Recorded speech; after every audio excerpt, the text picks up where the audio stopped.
Okay, welcome back to the Spiral Convergence podcast. And I have a guest that I'm very excited to let all of you guys know about. His name is Wei Chang, and I've known about him for at least 7 years. And I'm a big fan of his. He's in the UK right now, and I appreciate him spending a little bit of time with me. Today is August 15th, 2026. And I'm going to treat this as a message in the bottle. This is for people in the future who are going to be watching this probably years or maybe even decades from now. So this is a message in the bottle to our future selves and to the future world that we hope to find ourselves in the future way. So, Yeah. Wade, what do you want my audience to know about you? I'm a complete voice in the wilderness, and so we had a glitch, and we were talking about how you knew me. Okay, before we recording now, and you were talking about Gail Bradbrook, and you saw an interview of me of Gail Bradbrook, Extinction Rebellion 2019. That's how you knew about me, and there's a wide-ranging talk about revolutionary movements and esoterica. And that's how you discovered me. Well, I do political talks basically. And it's funny, you made a joke that the glitch happened because we mentioned Gail Bradbrook. Okay. I've always thought that every time I speak to her or exchange an email with her, my kind of, MI6, MI5 special branch police file gets slightly longer. No, I'm joking, but I'm not. I mean, she's a real radical revolutionary. So it's funny, yeah. I mean, the NSA probably has Gail Bradbrook filters. Yeah, definitely. Once they spot the name. Anyway, so I was talking to the Extinction Rebellion at the height of their power in 2019 spring about basically the relationship between esoterica and revolutionary movements. That's what they were about, really. I mean, I met all the members of the movement. It was an amazing talk. It was they invited me to the headquarters, and the entire movement was there. It was basically about 100 people in a big room, and all the radicals were there. I got to meet them, and they were all trying to, change the world, basically. But yeah, we'll talk about revolutionary movements. But mainly, I give public talks, basically, and I give public talks. When I started out, I'll give you a quick resume, a quick kind of, like a summary of my life. So I went to university, Imperial College, to study artificial intelligence with the intention of creating true AI.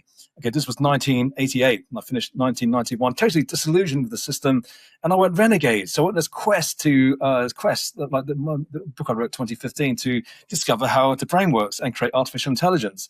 And the quest took me on a real journey, Odyssey, like the recent movie Odyssey. I went to the land of the Lotus Eaters. Okay, that was cut out the recent movie. Land of psychedelics, and really that was an eye-opener, because I had this experience of being one with God through, like many people, through the psychedelic journey. But I was so deep in that world, Dean, like you wouldn't believe I was playing in one of the top psychedelic trance bands, Cosmosis. I was working DJ bookings on my main dance floor with this guy who knew Terence McKenna, Timothy Leary. He used to come and give talks and stuff. So I was right at the heart of the land of the Lotus Eaters. And I was there for 3-4 years, and I came out, with all these mystical experiences, some drug-induced, some through natural means. But I came with this burning desire to communicate to the world that everyone is God, the perennial wisdom that somehow, taken in different ways, that God is inside you, we're made in the image of God, that, or Wada Awujud Advaita Vedanta, that's totally, we're fully God, God and human being are absolutely one and the same. And this burning desire to basically communicate to the world. So the message for a long time was everyone is God, and the prophecies are now. But I continued with the AI research. So the talks began 2002. And many years later, now I'm 56, many decades later, the artificial intelligence work has really progressed. And now AI has become the biggest thing on the planet. And basically, I believe I'm closer than anybody, because it's a huge claim. I'm very close to pulling the sword out the stone. And I believe there's a very close relationship between AI, AGI, and prophecies and mythic archetypes. They're actually really closely related. And I believe that, and also the idea of Vitruvian man, microcosm as macrocosm. Surely to understand the brain, mind, and what is the organism, what is a body, what is life, is really the decoding of this image of God, of the cosmic, pattern of the cosmic, order. And so I believe, if you truly understand mind, brain, consciousness, then that is the key to creating true AI. So that is my game. So now in this really prophetic heat wave, planet is on fire, they're facing cataclysm, the Iran war, the Iran situation, Israel, the fundamentalist Christians in America, they all believe the end is nigh. And they're right, but their interpretations may be wrong. But I totally agree with them, the end is nigh. But I think it fundamentally involves the creation of true AI. So that's wow. Okay. That's my game. That's the game I'm trying to play, and the implication of communicating the world that everyone is God, or God is inside you, or microcosm is macrocosm. The perennial wisdom for the 21st century has revolutionary implications. It is the restoration of ideas of human dignity. It is a unification of world religion. So it has a huge societal, political implication. But I think really the merging of AI with that idea is the killer message, is the thing that's going to turn things around. So you've got all these singularitarians and these accelerationists and these Silicon Valley folks in China and Europe and all over the place, thinking it's going to change the world, and they think it's apocalyptic. They think it's apocalypticism for nerds, rapture for geeks. It really is apocalyptic. It really is the Bible. It really is, the Bible, Book of Revelation, a new heaven and a new earth. They shall hunger no more. They shall thirst no more. The sun shall not strike them, nor any scorching heat. So yeah. For your audience, in a nutshell, that is my game. Create true AI and communicate the idea that everyone is God and the prophecies are now. Wow. Okay. So what's the difference between your AI and the AI that Elon Musk and Sam Altman and these other asshats are doing? Because they don't have your message. They don't see it that way at all. It seems like they've got a rapture of the nerds, which is not what you're talking about. So what's the difference between the AI that you envision and what they're actually trying to create in these data centers? Okay, look. If I told you, there are critics of the current paradigm, people like Ed Zitron, people like Gary Marcus, they don't take it far enough. There is a fundamental misunderstanding in the world of AI. Look, this is a huge kind of critique, but it's something anyone can intuitively understand. Okay, we have these large language models. We have this kind of machine learning and artificial intelligence as linear algebra, essentially matrix multiplication, hence GPUs, because GPUs, graphics processing units, process computer graphics. And the mathematics of computer graphics is linear algebra, matrix multiplication. To cut a long story short, that whole paradigm is based on a fundamental misunderstanding of neurons, brain cells. Okay, so you've got artificial neural networks that's based on a complete fallacy, a complete misunderstanding of how neurons work. Look, you have these problems with this so-called artificial intelligence, so-called, the things like hallucinations, catastrophic forgetting. They learn new stuff and they forget the old stuff. And the idea that you've got this large language model, they absorb all this information over several months and they don't learn anything new. They can't add on, they can't do continual learning, it's called, And to learn a concept of a cat, you need to look at thousands, millions of pictures of a cat where, a baby learns a cat concept with a few images of a cat. So there's fundamental differences and real kind of like flaws in the existing approach. Tesla's self-driving cars seem to drive a car intelligently down the highway until it crashes into a parked emergency vehicle. And there's hundreds of photographs of Teslas crashing into parked fire engines, ambulances, and police cars. Now, the common factor is parked emergency vehicles parked really badly. But you see, no human being can see a parked police car. You don't crash into the damn thing. It's got flashing blue lights. So just doing something that seems intelligent, but is really stupid. But the same problem also applies to large language models. It's just the same algorithm, the same backpropagation, over linear algebra, vectors, matrices, kind of algorithm. So what I'm saying is, anyone can intuitively understand that what these flaws of large language models and the crazy energy and efficiency. You're doing something with 20, 30 watts. That these, data centers guzzling gigawatts, even if every single GPU was running, or every single gigawatt of electricity was used, it would still be completely dumb. Okay. So intuitively, people can understand there's something very wrong with this artificial intelligence. It's not very intelligent. And I say to you, the fundamental flaw is this misunderstanding that emerged right from the 1940s, especially 1960s and 1970s, this kind of misunderstanding of neurons. Now, people in AI and computational neuroscience and theoretical neuroscience can be forgiven for believing in this fallacy, because isn't every textbook, at the beginning of every textbook, there's this idea of a neuron. Okay, here's a neuron, here are the synapses, and the synapses, and here are dendrites, and the synapses transmit to the cell body, and that's the idea. And then each synapse is a number. You have a row of synapses, you have a row of numbers, and that's a vector. Your input is another vector. You multiply vectors together, and that's the input to the neuron. You have a bunch of neurons. You have a matrix. So you have a vector Yeah. going to a matrix. But okay, in a nutshell, that's AI. Now, look, there's recent discoveries been made literally in the past 5, 10, 20 years that haven't filtered into the world of AI. That shows us that dendrites, these inputs to the neurons, are really complex. They're really complex. That there's an incredible amount of computing machinery. It's more like combinatorial logic, let's call it that way. This is not linear summation. Signal goes to the cell body. Look, to cut a long story short, without getting too technical, so Ilya Sutskever, biggest name who essentially created ChatGPT, he's got his own startup now. He says basically the existing approach will get us some of the way, okay, large language models, backpropagation, this whole matrix multiplication, linear algebra approach. But then he says it is not it. He says that we do not know how to build. But he also says it's important to get correct inspiration from the brain. But then he says that, okay, artificial neurons, if you squint, are like biological neurons. No, wrong. They're nothing like biological neurons. So you see, the leading lights, I said the smartest people in the field basically don't understand there is this huge fallacy that modern day, the latest cutting edge neuroscience is totally exposing. And I'll tell you, the real path to AI, of course, is how the brain works. And if you want correct inspiration from the brain to create AI, like Ilya Sutskever says, you need a correct understanding of neurons. So I believe my approach, okay, apart from being this fractal brain theory thing, is based on a fundamental reworking based on the latest research on how neurons actually work and actual brain architecture. Yes. Okay, in a nutshell. No, sorry. Your question also said that there is a big difference between these kind of tech bros, Elon Musk, etc., and what they're saying about apocalypse for nerds, and kind of my approach. The funny thing is, there are really correspondences between what these tech bros believe and the esoterica, the perennial wisdom, because they believe in simulation theory. The universe is a simulation. But the question you got to ask them is, if it's a simulator being simulated by a computer, then what simulates the simulator? Okay, it's turtles all the way down. The simulator simulates. Okay, the perennial wisdom answer is that you are the simulator. The illusion stops. You are God. You are basically that which is creating reality. So what we're saying is that not actually a million miles from what they believe, what they're groping out towards for questing, towards the truth to discover AGI. But in terms of their metaphysical outlooks, they're groping out for some understanding, which is not a million miles away from the perennial wisdom. So I think Peter Thiel is into eschatology, into what is the catechon, what is that which opposes the Antichrist, this kind of stuff.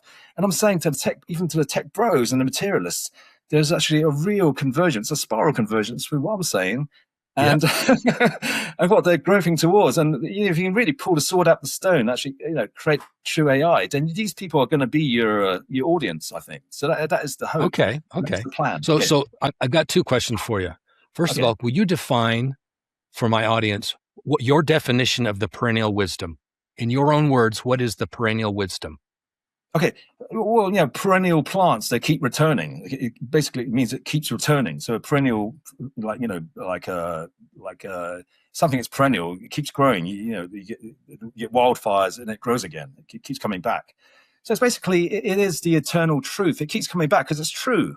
Now, during the Renaissance, it was called Prisca Theologia, the uncorrupted, the pristine religion. Essentially, it is basically the core belief behind all world religion, essentially.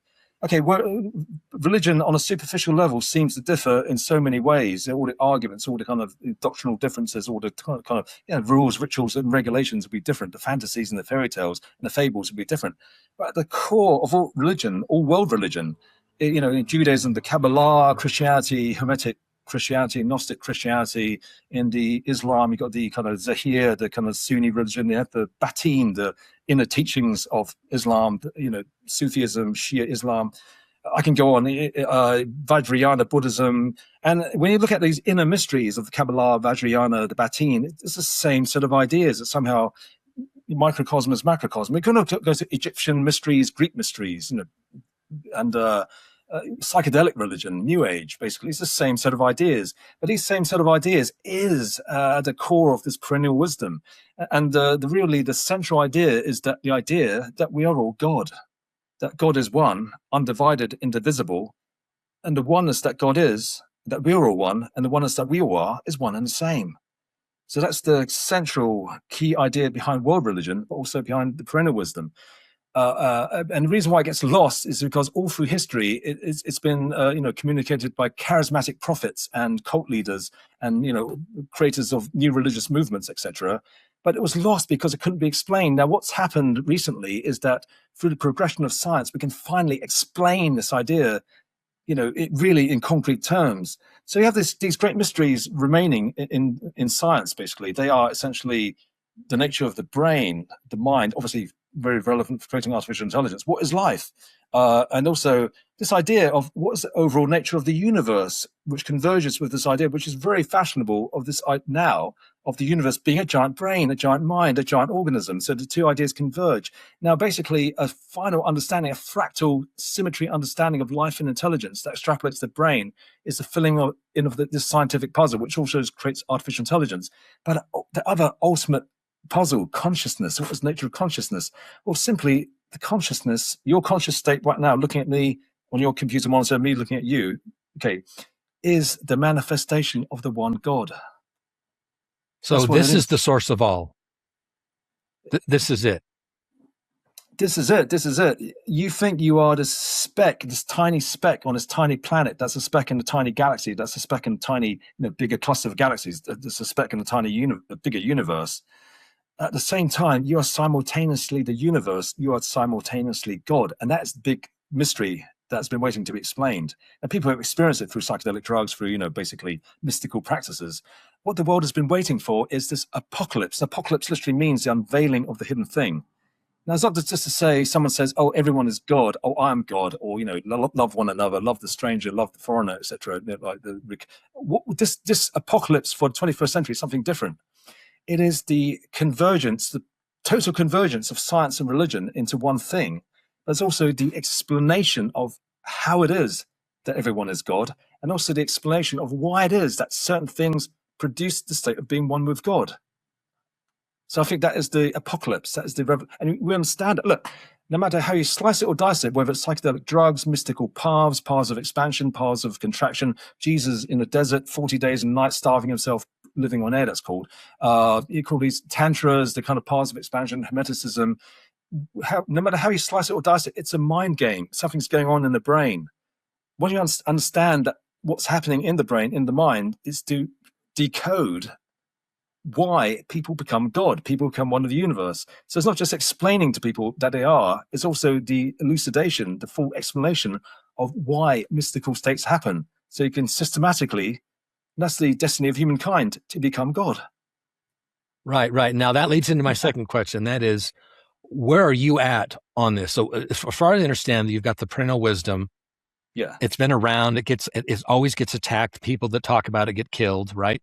Yeah. We now live in an age with the internet where people like you can actually have these conversations and you're not burned at the stake, right? Yeah. Someone doesn't come into your house and put a bag over your head, right? You have to deal with assholes. You have to deal with trouble. Well, absolutely. There's always opposition. No. Right. But what's important about you, Wei, is you've got this other piece to this, and that is your vision of what you call artificial intelligence and your full understanding of the neuron. You've got a completely different approach to artificial intelligence. So that was my second question. How is that coming, and where are you at with it? I'm very close, Dean. I'm very close. Okay, you're really close. Now, really you said that 10 years ago. I said 2012. I said it in that's funny. The video, there's a video on YouTube. I know. It's not shadow banned, it's banned. Okay. I used to like to type in Twitter and type, revolutionary movements, how to start, and then the video, you get these kind of like, people. I know. I saw those videos. They're gone. Well, they're still on YouTube, but it's not just shadow ban. Many platforms just will not let you share it. You see, well, you can't share it. You can't find it. And there's no transcript. Yeah. Okay. I didn't know that, but it's on my channel. But I know I'm shadow banned basically, and it's partly because I tell you, like there was these pipeline protests in America to do with these oil pipelines, and indigenous peoples were involved. Okay. And basically, there's a huge stuff going on. It's a huge news like just years ago, about 10 years ago, maybe. And anyway, there was on my website, IWWA. Okay, I stopped paying the for the. I still got the name. Still, I own the name.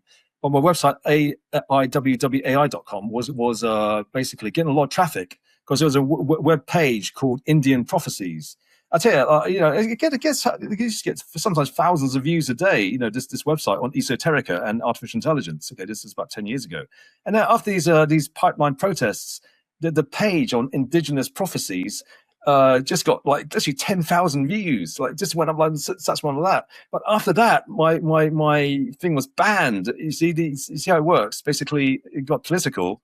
And the government, obviously, whatever, wrote to Google and say, or Twitter, we're going to ban this guy. This guy's causing trouble. His prophecies are inciting indigenous peoples to protest. That's what they're for.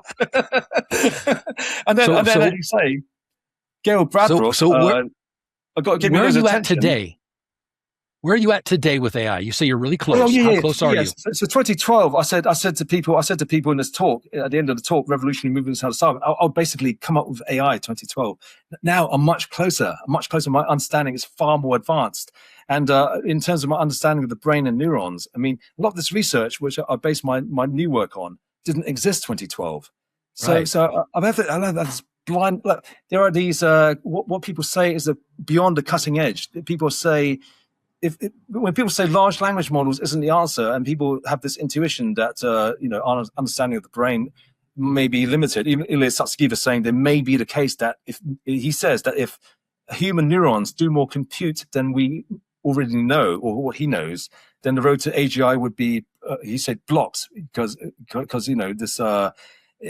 What he's saying is basically the existing approach is going to be blocked. It's a big blockage to the existing approach to AGI. But if we really understand the nature of real neurons, I think that is the way ahead. Anyway, there are all these kind of like, when people say, what is the next step?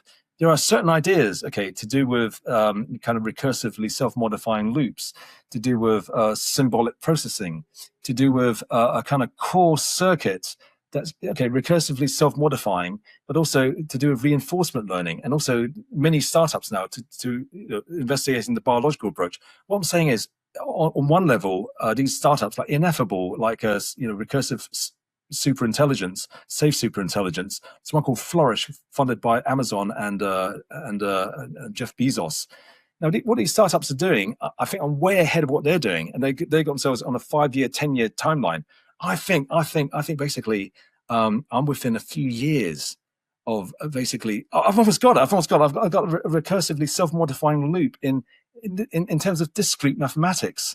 But what we're able to show is basically neurons, and also the core brain circuit in the brain, really the core loop in the brain, is doing recursive self-modification on binary tree structures. Now, binary trees are the core. Neurons are binary trees, and there's basically, language is binary trees, music is binary trees. There is a calculus of binary trees that the brain represents space and time as binary trees. Then there is a recursively self-modifying calculus of binary trees that creates programs. So I believe that basically I've made a discovery in terms of recursively self-modifying discrete mathematics. Now, this is radically different from what, say, Anthropic are saying, because Anthropic, what they're saying is, recursive self-modification is when we have large language models that can, code the next level of large language models. What I'm saying is basically recursive self-modification is happening at this really minute, minuscule, most atomic level. Yeah, at the atomic level. You want to see this at the atomic level rather than the macro level. Yeah, exactly. And then this atomic level is happening on a neuronal level with many neurons, but also in line with a fractal brain theory. Basically, the core circuit of the brain. The core circuit really is core. It is basically the central structures, hippocampus, anterior cingulate cortex, which is called the seat of volition, or the kind of seat of free will. This pathway of addiction, the nucleus accumbens, that forms a loop with the anterior cingulate cortex. There's a structure called the retrosplenial cortex. Now, this core circuit works as a real tight nexus, and it's really the center of your brain. What we've been able to work out is basically that this core circuit is essentially a binary tree processor. Now, this is not obvious at all. What it's saying in best the top names in MIT, the linguists are saying. What they're saying is basically that there is a level below language where intelligence is happening. Large language models process intelligence in terms of language, but they're saying there's a deeper level that processes space, time, and number.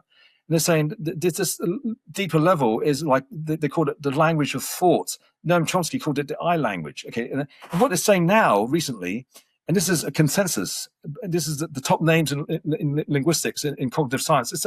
They say language, as we understand it, as we're using now, as we're talking, or languages you hear in your head that you can actually say in words, that's spoken language, language of externalization. They say it's neither necessary nor sufficient for thinking, or for cognition, all kinds of thinking, problem solving, social thinking, all kinds of thinking.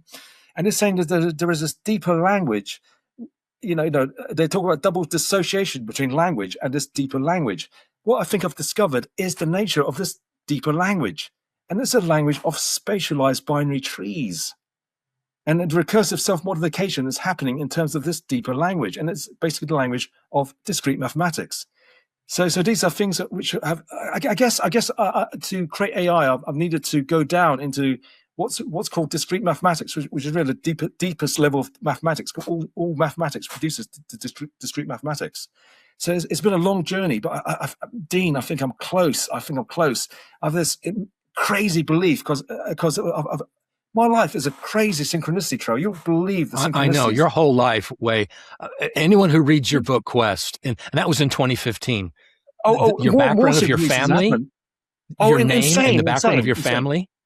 Yeah. And your experiences in England, you were part of that religion for 10 years, the Church of England. I mean, for your viewers, just let me give one of them, one synchronicity that when I'm feeling like sometimes you feel disconnected, you feel down, you feel disillusioned with the path, and one synchronicity which really just gets me back on the mystery is just for your viewers. I mean, I haven't read the book. And there's proof of this mystery as well. There's proof of the synchronicity. Okay, insane synchronicity. I spent 10 years working in this church. It's a William Blake church. I wanted to work there because it's a William Blake church. Now, the night before I worked at a William Blake church, the very night before, I was giving a talk in this quite large audience. Okay. I after the talk, I went with a lady friend back to her flat, and on the way, it's strange, isn't it? I'm starting a new job, and basically I'm exhausted. And I go back to visit a friend. Anyway, went to a 7-Eleven. Okay, came out of the 7-Eleven, and there's a lady. She's holding a book. She says to me, "Do you want to buy my book?" I said, "No, I'm exhausted. I'm a bit distracted by things. I've got to start a new job tomorrow." And she said again, "Do you want to buy my book?" The book is called Wei. It's my name. W-A-I, written twice. Okay, crazy. I thought, oh God. Crazy stuff. Anyway, 4 years after that incident, I'm working in a church. I'm in my black robes, basically. I'm not a Christian. I'm basically a universalist, but they let me work there because I said I read the Bible, read the Quran, read the Bhagavad Gita, and you're in. Okay. It was also St. James's Church, Piccadilly. It's also known as the gay church. I think I think that got me in as well. I'm not gay, but I think that probably helped as well. I think. And I should say that. Okay.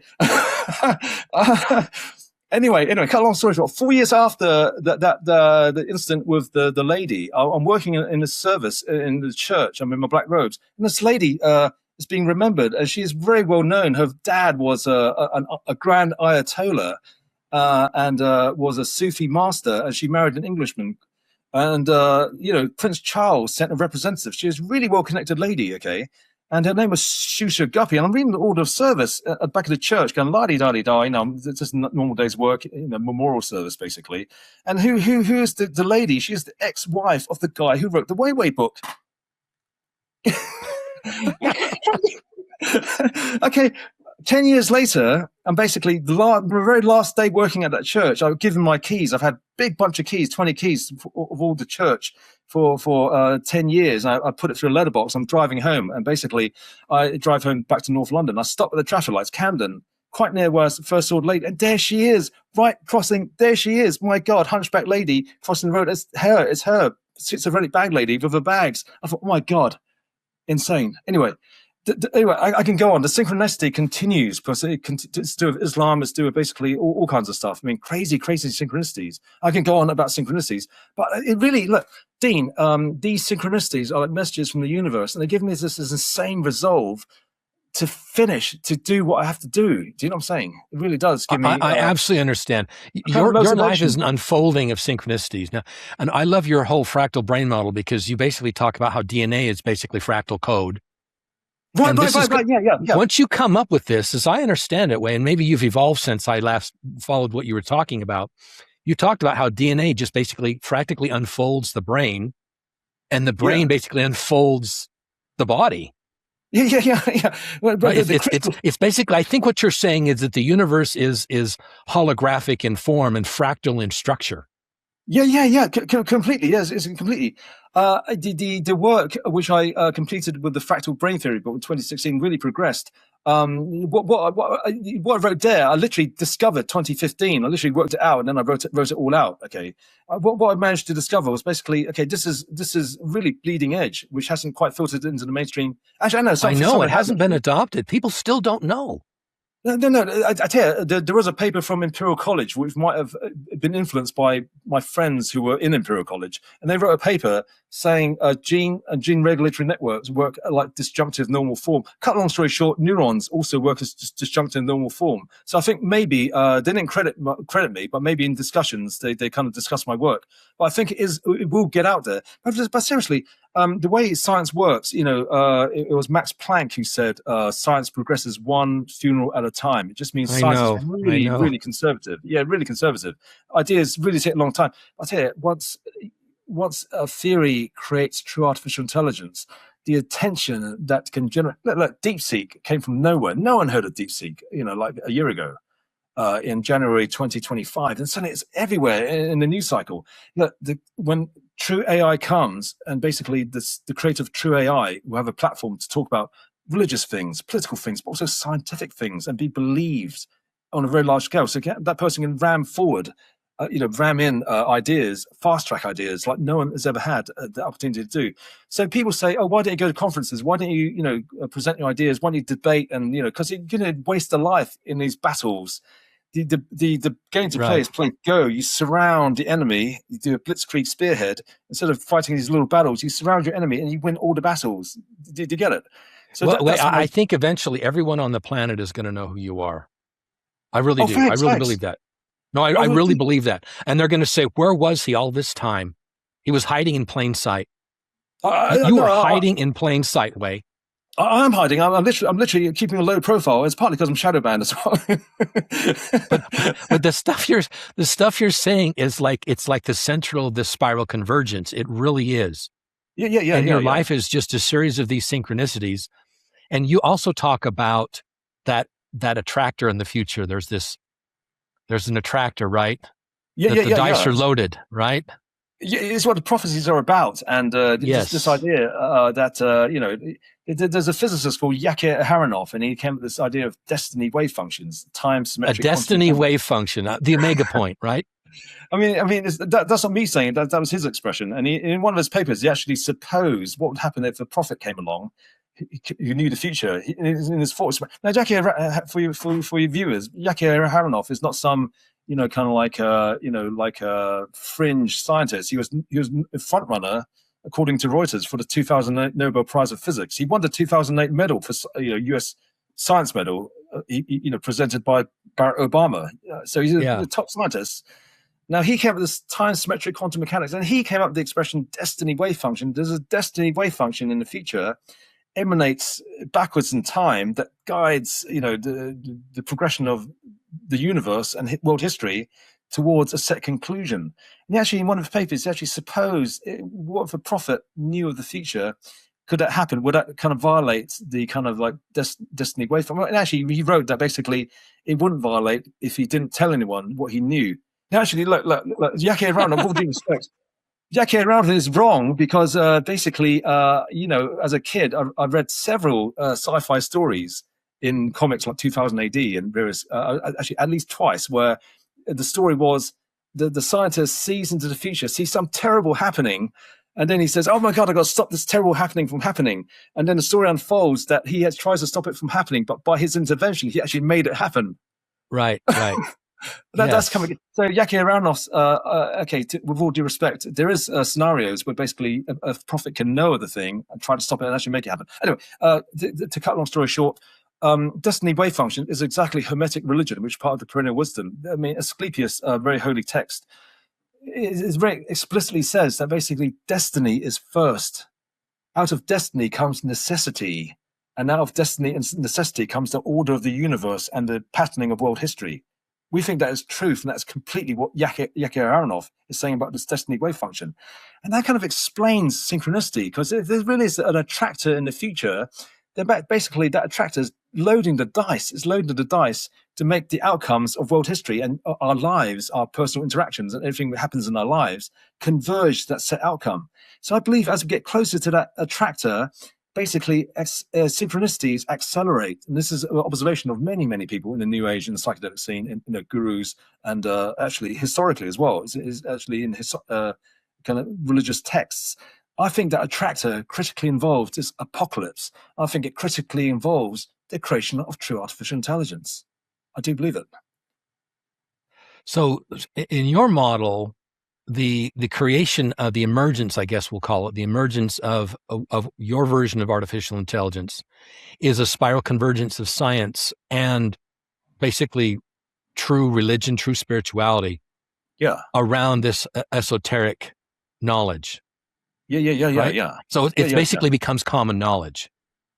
It becomes common knowledge, and this is really the fulfilling of the prophecies. Now, the thing is, the prophecies is about some great revealing, apocalypse, etc., unveiling of the hidden thing. Is what it literally means. Now, it's basically, I call that full disclosure. Yeah, absolute exactly. Full disclosure. The earth becomes transparent. No secrets. Yeah. And as this quote in Isaiah, which is used a lot in the Jewish prophetic literature, in Isaiah 11:9. That the earth will be filled with the knowledge of God as the waters covers the oceans, and it'll be communicated to all people. Once the truth is reasonable, can be rationally explained with this coupling with some huge event like artificial intelligence, which derives from this true understanding of mind, brain, and the universe and the body, which, as esoteric texts say, is the understanding of God. So that in itself, to understand truly the nature of the mind, what is the brain, what is a human being, is the decoding of the image of God. And to create artificial intelligence from that is something revolutionary that can punch through. We're basically drowning in information. We're drowning in AI slop. We're drowning in porn, kind of like cat photos. You know what I'm saying? We're basically drowning in a sea of misinformation as well. And basically what we can really punch through is the truth. And I think what can piggyback onto the truth is, what can really drive the truth home, like a blitzkrieg spearhead. It can really punch the truth through. It's some massive event, and in mythic terms, it is a sword and a stone. It gets people's attention. I think that is AI. All eyes of the world on AI. There is this huge, attention going on AI. But I tell you, look, what's happening with this huge a cataclysmic mistake that's being made? Literally, there's going to be a cumulative $8 trillion invested by these hyperscalers and data centers. Okay, once this kind of new paradigm comes out, the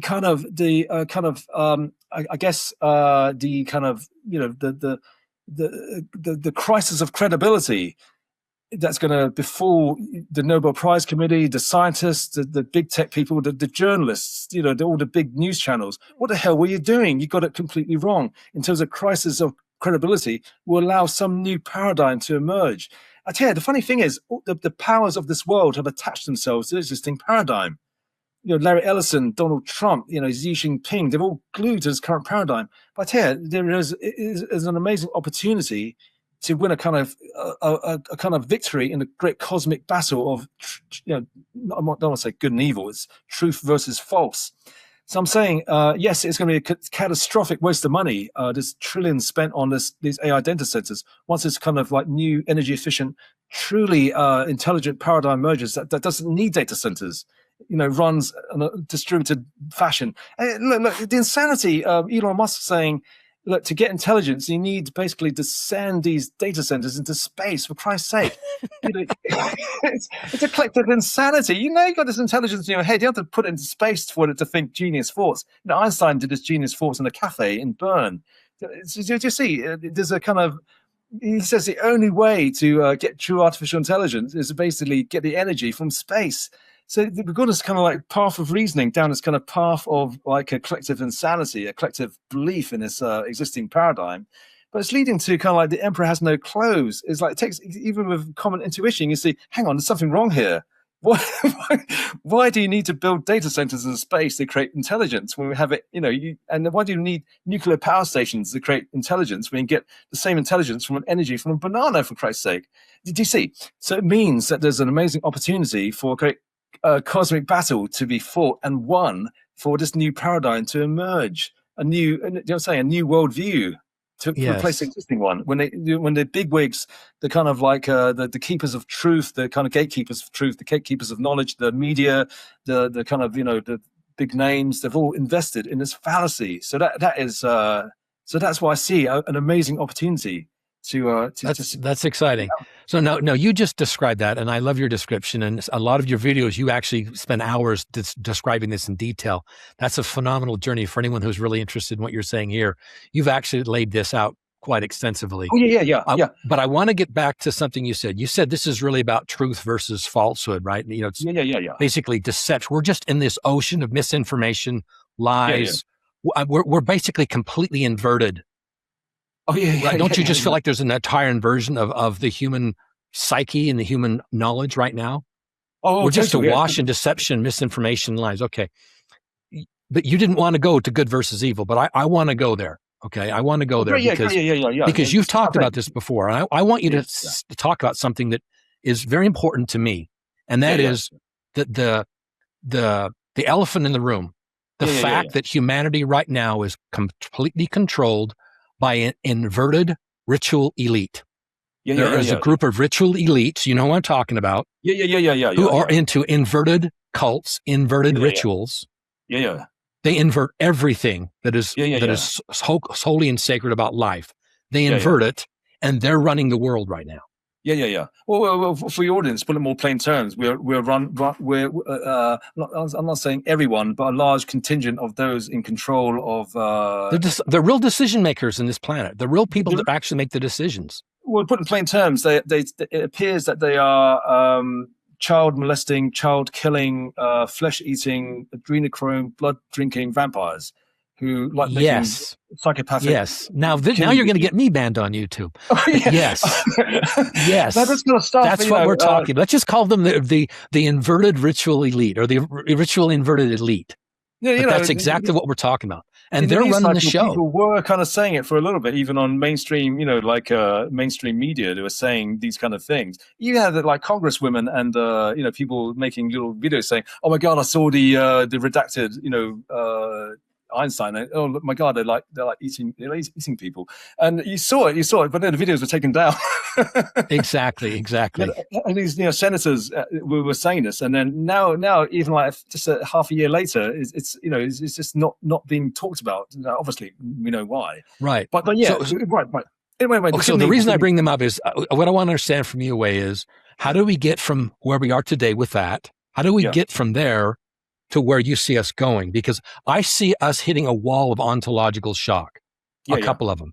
When people actually know and see, and there's full transparency and full acknowledgement and full awareness of what's been going on, right? At the top, that's an ontological shock. Most people are going to lose their shit. And then there's the next wave, which is, we've got this new intelligence. We're God.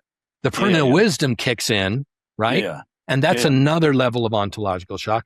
And my guess with that is also, by the way, reincarnation is real. What if that was common knowledge? What if everybody knew that? Shit. Right? So those victims are actually going to be reborn, and the perpetrators, right? We're doing this to ourselves, aren't we? If reincarnation is reality, that's a horrific ontological shock. And so to get to where we are today, knowing what we know, right? And then we want to go, we're going to end up where you can see where we're going. I just see a series of these just incredible ontological walls that seem to be barriers, and then we just somehow crash through them. But how do we get through this way? How are we going to make it through this? It's a cosmic battle. Okay, that's what it is. It is. It's basically it's the most epic story. What you're describing is the greatest story ever told. It is. Okay, I started off with saying make people optimistic. I think the battle was set up to be won, and is it set up to be won, or is this epic fail? No. I tell you, even with your the Epstein class, the Epstein, and where that there's a. To cut long story short, there's basically there's a lineage of ideas to do with Epstein and Ghislaine Maxwell and Maxwell especially. And why is it that there is this kind of like a psychopathic aspect to this ruling class? And it's to do with the background of okay, this is stuff that's been covered a lot recently. It's to do with, to cut a long story short, there was an offshoot of Judaism called Sabbateanism, and there was an offshoot of that called Sabbatean Frankism, and basically they really distorted, inverted, Yes. as you say, the nature of Totally inverted. Totally inverted it. Now the thing is, a person, if a person can get in a position to influence the Sabbatean Frankists, you know what I'm saying? I believe it's possible, and I believe someone can actually get into a position of power and influence that even someone like Peter Thiel, Alex Karp, it can actually, you know what I'm saying, gently persuade them of other ways of being. So I see things from a different angle. I see things in terms of opportunity. Even the most hardest kind of like, okay, you're a hardened psychopath is not going to be, in a kind of like high security prison. Well, you don't let them out because you want to protect people and stuff. But I'm saying there is a path to addressing people's worldviews and these kind of elite bloodlines, and also those in power, to just mellow them out a bit. Ayn Rand superheroes to direct them on a better path, and I think it involves a real, convincing, compelling understanding. Okay, good at heart matter. What is good and evil? So I want to explain in a nutshell. What is good and evil? What is good and evil? Okay, that's a conundrum, isn't it? In order to work out, Peter Thiel's catechon, he's kind of introduced a very theological word, catechon, which opposes the Antichrist. What is it? He's asking. Amazing, isn't it? It's got a tech bro. He's asking a real ancient theological question. But then, to answer the question of what is the catechon, you need to answer what is evil.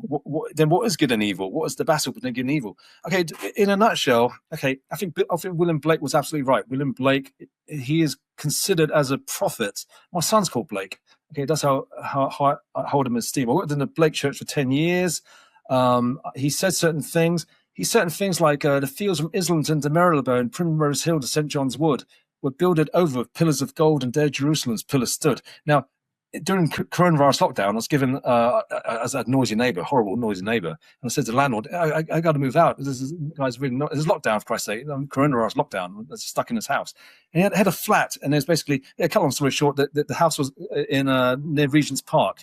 And if you draw, a kind of like a polygon around what William Blake said, the fields from Islington, Marylebone, Primrose Hill, St. John's Wood, my house was right in the centre of that polygon. And I discovered that after I moved in. I thought, William Blake, yeah, this is right. But also, if you draw this shape between Islington, Marylebone, Primrose Hill, St. John's Wood on a map, this is also where all the tech companies, Google, DeepMind, UCL, all the tech startups are located in King's Cross and Bloomington. Yeah, crazy, isn't it? So I think William Blake, even though he doesn't say artificial intelligence, there's some great happening that he says will happen in London. That William Blake wasn't talking allegorically. He's saying basically, like many of the people of his time, the British Israelites, he thought a great happening was happening in London. I think he's right. I think he's correct, basically. And he couldn't have anticipated AI, but AI is happening right where he said, this great happening, the pillars of gold would be built. Anyway, good and evil. I'll digress slightly. William Blake said, he talked about this marriage between heaven and hell. That basically good and evil is an interplay. It's not, I am purely good, and then evil is something outside of me. That basically there's evil inside all of us and there's good inside all of us. It's a marriage between heaven and hell. It's a cosmic battle. It's jihad.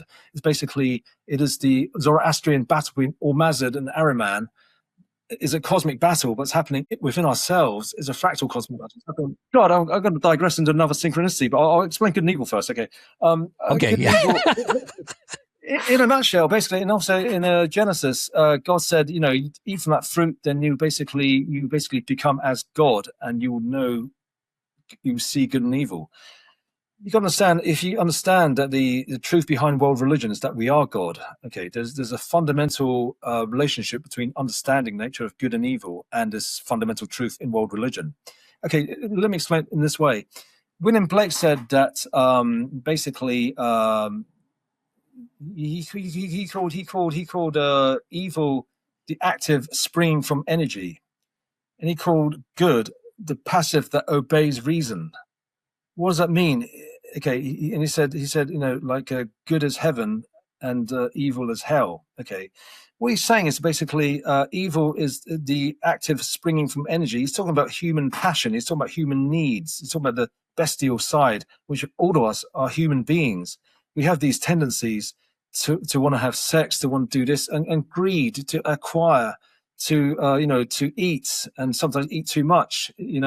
These are just human tendencies, and psychologists tell us that psychopathic tendencies, dark trait tendencies, narcissism, psychopathy, sociopathy, all these kind of dark traits are basically genetically advantageous in the game of natural selection and evolution. So in terms of the animal world, bestiality, these are natural things. This is the active springing from energy. So what would we call true evil? A psychopath likes to kill people and rape people and then dismember people. That's just true evil. Genocide, that's true evil. But at the same time, these are things inherent in human nature. Chimpanzees do genocide. I'm saying it's within us. I'm saying these are things that are natural. It doesn't mean they're good and natural.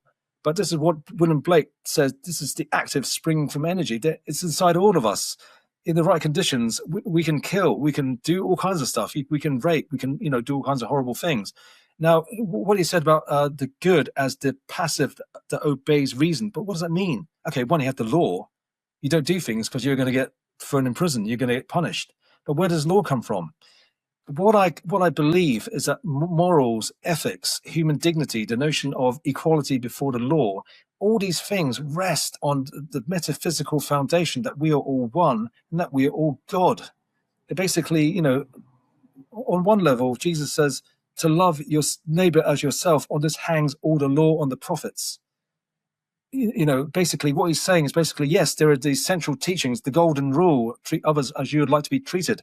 But in terms of metaphysics, in terms of cosmological assumptions, that in turn rests on the idea that we are all God. Now, Nietzsche made the observation that once he said God is dead, he wasn't saying as a kind of like, hooray, God is dead. He's saying that something has happened that's bad because your religion is the foundations of your morality and your ethics. And he wrote that basically morality and ethics, the whole Christian, Judeo-Christian ethical scheme, it's by no means obvious. And I say that it's by no means obvious because the assumptions on which it's based is no means obvious. Now, in the Muslim prophecies in the Jewish Kabbalah, they predict a Sharia, a holy law, which is based on reason, free from superstition, that will replace the old Sharia. The Messiah brings a new morality that's completely based on reason. What if it's the case that the teachings of the prophets rests on the secret of the prophets? If the secret of the prophets, this esoteric perennial wisdom, is the idea that we're all God, then that's the underpinning of the golden rule. That's the underpinning of this idea to love one another, to love your neighbor as yourself. So what I believe is basically there is no battle between good and evil unless you have religion.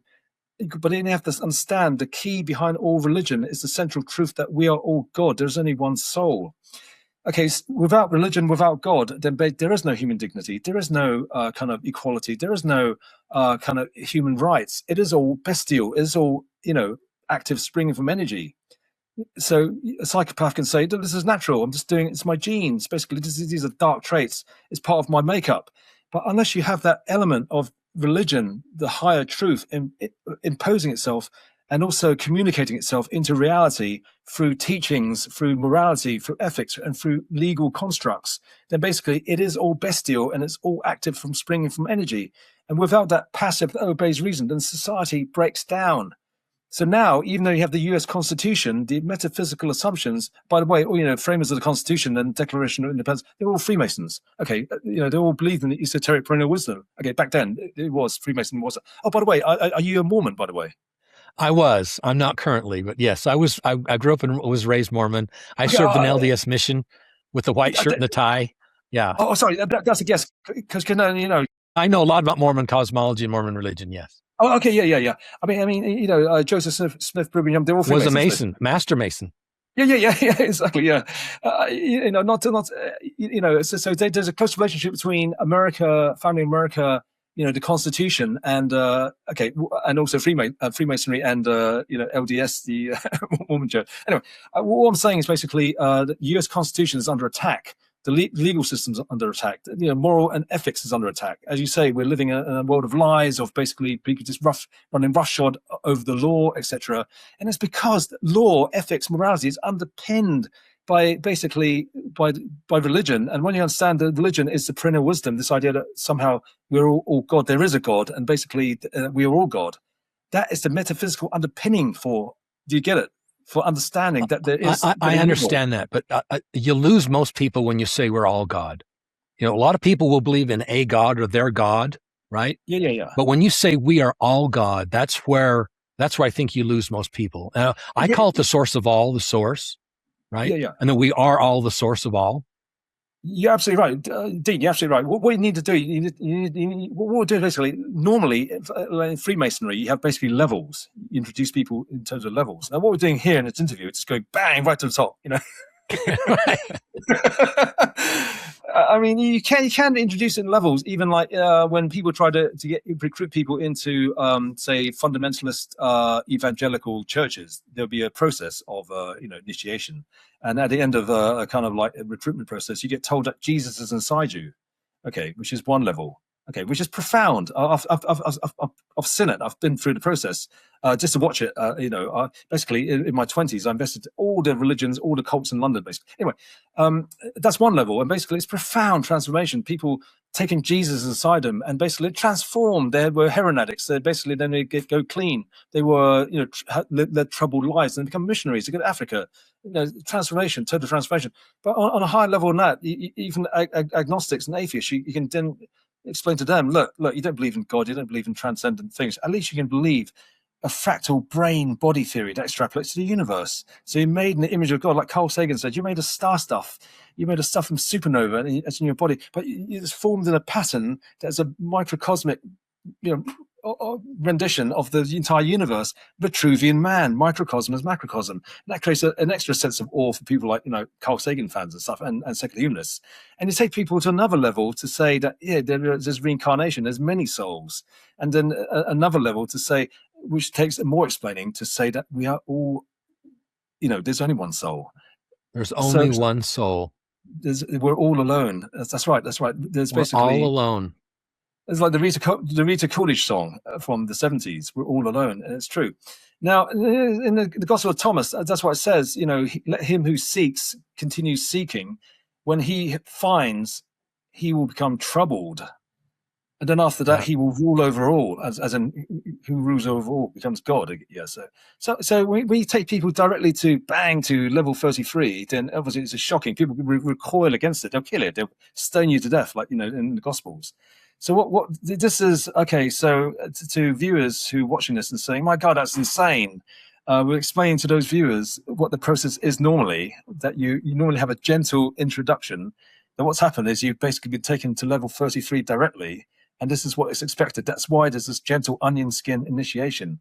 So I'll say to those viewers, just hang on there. Look, this is not insane. You can, just slowly, maybe plant the seed. Some of the musics I love the most are the songs I hated the most. Okay, I bought the first rock album I bought was Remain in Light, Talking Heads. Okay, because I like the song Once in a Lifetime. Anyway, the A side, Great Curve, is all African polyrhythms. I listened to it. I was 13 years old. I thought, this is the worst shit music I've ever bought. What the hell is it? What the hell? And then a few weeks down the line, a few days, it became my all-time favorite music. Okay, the Great Curve, Cross-Eyed and Painless, amazing. But when I first heard it, it was like, this is diabolical. What is this? I think it's the same with the esoteric truth, and that's why it's hidden. That's why, and to have it directly expressed like this, I say to those, those viewers, you may reappraise in the future. You may go, this crazy guy, this crazy discussion I listened to years ago. But you might find yourself in one kind of dark and lonely road to Damascus, and you might see things differently. You might find yourself in a psychedelic trance party. You might find yourself in Burning Man, and some person gives you a strange drink, and you drink it, and then suddenly you remember this talk, and you say, "Oh yeah, that guy was right." Well, I think we're all going to get there. I mean, what you're talking about is some kind of a mass you're talking about what happens on an individual level, like an individual person, one brain has this experience. You're in your mid 50s now, so am I. Yeah. And it's taken you decades to get where you're at.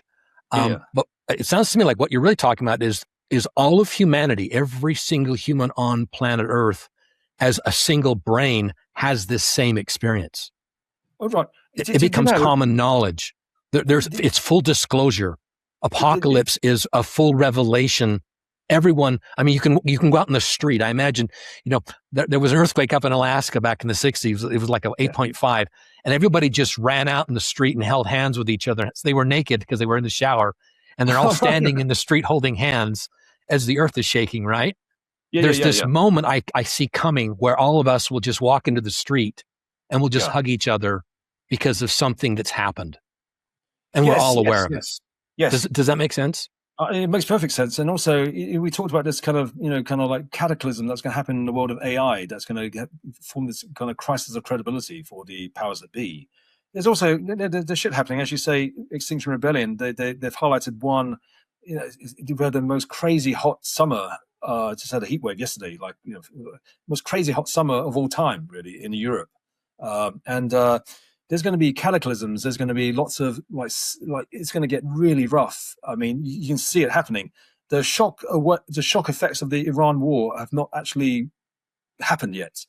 The kind of like the throttling of the supply of fertilizer, that the effects of that haven't happened because basically there's still food supplies that's going to run short in about a year's time. And then the crops of this year in the UK, the apples are smaller, potatoes are smaller, the crop is going to be smaller. There'll be loads of stuff like that's going to be happening. Now it's going to be horrible. It's going to be, but it's basically it's prophetic. It's what the prophecies talk about. Now, prophecies also talk about the end of the age. There's this idea that the parable of the sower in the field. It's not about the sower sows the grain, and then some people are good, and some people don't listen to the gospel and they're naughty, and some people are medium good. It's a mystical thing. They're saying at the end of the age, the seeds will be thrown, and basically some of those seeds will develop into full fruition, into full crops. I think basically what is the idea that the gospel will be preached at the end of the earth, what it means, the gospel means something. The gospel is basically the idea that we're all God. So basically meaning of basically it's a Jesus movement was this idea, and it's in the Bible basically that there's inner mysteries that Jesus revealed the mystery of kingdom only to his disciples, everyone that's spoken in parables, that ever seeing, never perceiving, ever hearing, never understanding. What it means that the true message is, and it's alluded to in the St. John Gospel, where he is about to be stoned to death. Why do you stone me? Why do you stone me to death? Because you, a mere man, claim to be God. But then he quotes Psalm 82:6. But is it not the case? You're all gods. Now, if Jesus says that you're all gods within the context of your claim to be God, he's saying that we're all God. Okay, so that's in the Bible. Okay, there's also the Oration on Dignity of Man, the Manifesto of the Renaissance, also quotes Psalm 82:6. Okay, what it means is that the real gospel, the message of the gospel, is the hidden meaning of the gospels. And once the gospel is preached to the end of the earth, which is now, that is the revelation. So that is the full disclosure. The gospel is preached at the end of it. It doesn't mean you translate the Bible to every language and we basically, everyone reads the Bible. It means that the message behind the Bible has been preached to the end of the earth. That's full disclosure. And I think once it's fully disclosed, like the seeds are sown, but some people initially at the time of the apocalypse will develop into a full growth, full blossoming of plant growth. The majority won't. That's what will happen. But over time, it will filter through. Basically, the full disclosure will then, the passive that obeys reason will be codified. The teachings of the prophets will be then resubstantiated for the 21st century. If the teachings of the prophets rests on the secret of the prophets, if the secret of the prophets is revealed, then the teachings of the prophet is basically, do you know what I'm saying, is fully substantiated and rationalized for the 21st century. And that is really the kind of basis for kind of like really mellowing out even your Peter Thiels of this world, your Alex Karps, your tech bros, your adrenochrome drinking, etc. Right. So I think it's a process, and it's also a battle. When this thing comes about, there will be those which oppose, and it's the mythic archetype. It's basically Odysseus returns back to his homestead. He has to clear out the house. There will be a battle. There will be a struggle. You've got to clear the house out. Yeah, you mentioned archetypes. I want to talk on those because part of what I've learned through my exploration of this spiral convergence, it's a convergence of like-minded people like us. I'm actually talking to you finally, and a convergence of like-minded ideas. I suspect that some people that are going to be listening to this will feel like this is very familiar to them, and you're sort of putting it all together, and you've got the courage to speak it. Because I think a lot of people that know this kind of stuff, they're afraid to go on camera and talk about it. So, right. The fact that you're able to talk about this and you're doing public speaking is phenomenal. And then there's the synchronicity aspects of this. Yeah. But the other one that I've run into is what I've discovered is archetypal activation. And this is where men and women, they reach the end of the ropes. They have a crisis in their lives. Yeah. And suddenly they will have a visitation through active imagination or during a lucid dream or in some other context where they will have some archetypal figure come to them and commune with them, and it will change their life, right? Yeah. That's archetypal activation. Now, there's also archetypal possession where women, for example, they'll be going through some life crisis, and then suddenly they will, in a matter of minutes, they will relive the entire life of Mary Magdalene. Oh, right. Yeah. And they will come back, and they insist that they are Mary Magdalene. They've lost their identity, and they become completely possessed by Mary Magdalene. And in India, what happens? They come up, they become Kali. Kali, right? Or Isis or whatever, right? Mary Magdalene is just one example. So there's a lot of talk in the paranormal community, UFOs, UAPs. Have you heard of Chris? Do you know who Chris Bledsoe is? No, I don't know. Now, Chris Bledsoe is an American who had an experience with aliens back in, I think, 2012 or 2006. And then he had a visitation by, basically he was in his backyard at night. He was awakened. And he went into his backyard, and there was a Red Bull that charged him, knocked him down. And then the Red Bull transformed into this lady dressed in white with blonde hair. And she said, "I am the lady." And she gave him a prophecy. Okay. You haven't heard about this before? No. So in the US, this is a big deal. A lot of people are talking about this, okay? So he wrote a book called UFO God, where he talks about this prophecy. So this lady came to him after she was a Red Bull. You know the symbolism there, right? And she said, when the red star of Regulus rises in front of the Sphinx, then there will be a universal message of new knowledge that comes to Earth. This happened to him in 2012. He talked to a bunch of astronomers, and that's happening. That conjunction of Regulus rising over the Sphinx, before the sun, that conjunction happens this year on September 22nd. Okay, right. Okay. And all she told him in this prophecy was there will be a universal new knowledge that comes. Right. That's all she said. Okay, that's all she said, right? A lot of people think, the goddess is coming back. Jesus is coming back. And he said, no, all she told me was there would be this new universal knowledge that will come to the earth. Okay. And he said later that she told him who she was, and she told him, "I'm Hathor." So it was Hathor. Right. Okay, right. Okay, so everyone's building up to this, and I've been talking to people that have actually written books about this. Yeah. And they think that we're going to have a return of the divine feminine. Okay, that we're going to have this esoteric knowledge about respect for women, basically the mother goddess. There is a missing religion on this planet, and that is we all come from women. We all come from a mother, right? Right. And before civilization, there probably was a universal religion, the mother goddess. And we worship the mother goddess, which means we respected the physical autonomy of women. This is a human world prior to prostitution. Right? Okay. And maybe it was 100,000 years ago. I don't know. But basically that's what they think is there's going to be a return of the divine feminine. Okay. And there's a lot of rage among women now because they're now understanding what's been happening on islands like Epstein's, and this is happening to children, right? And there's this motherly rage that can be activated archetypally when they see videos and they hear voices and they become aware of what's been going on all these years, right? I think it's going to be a mass archetypal activation of divine archetypes. Does that make sense? This is just my theory, right? And at the same time, there are other people that have experiences where I think you had this experience where Christ entered you. Yeah.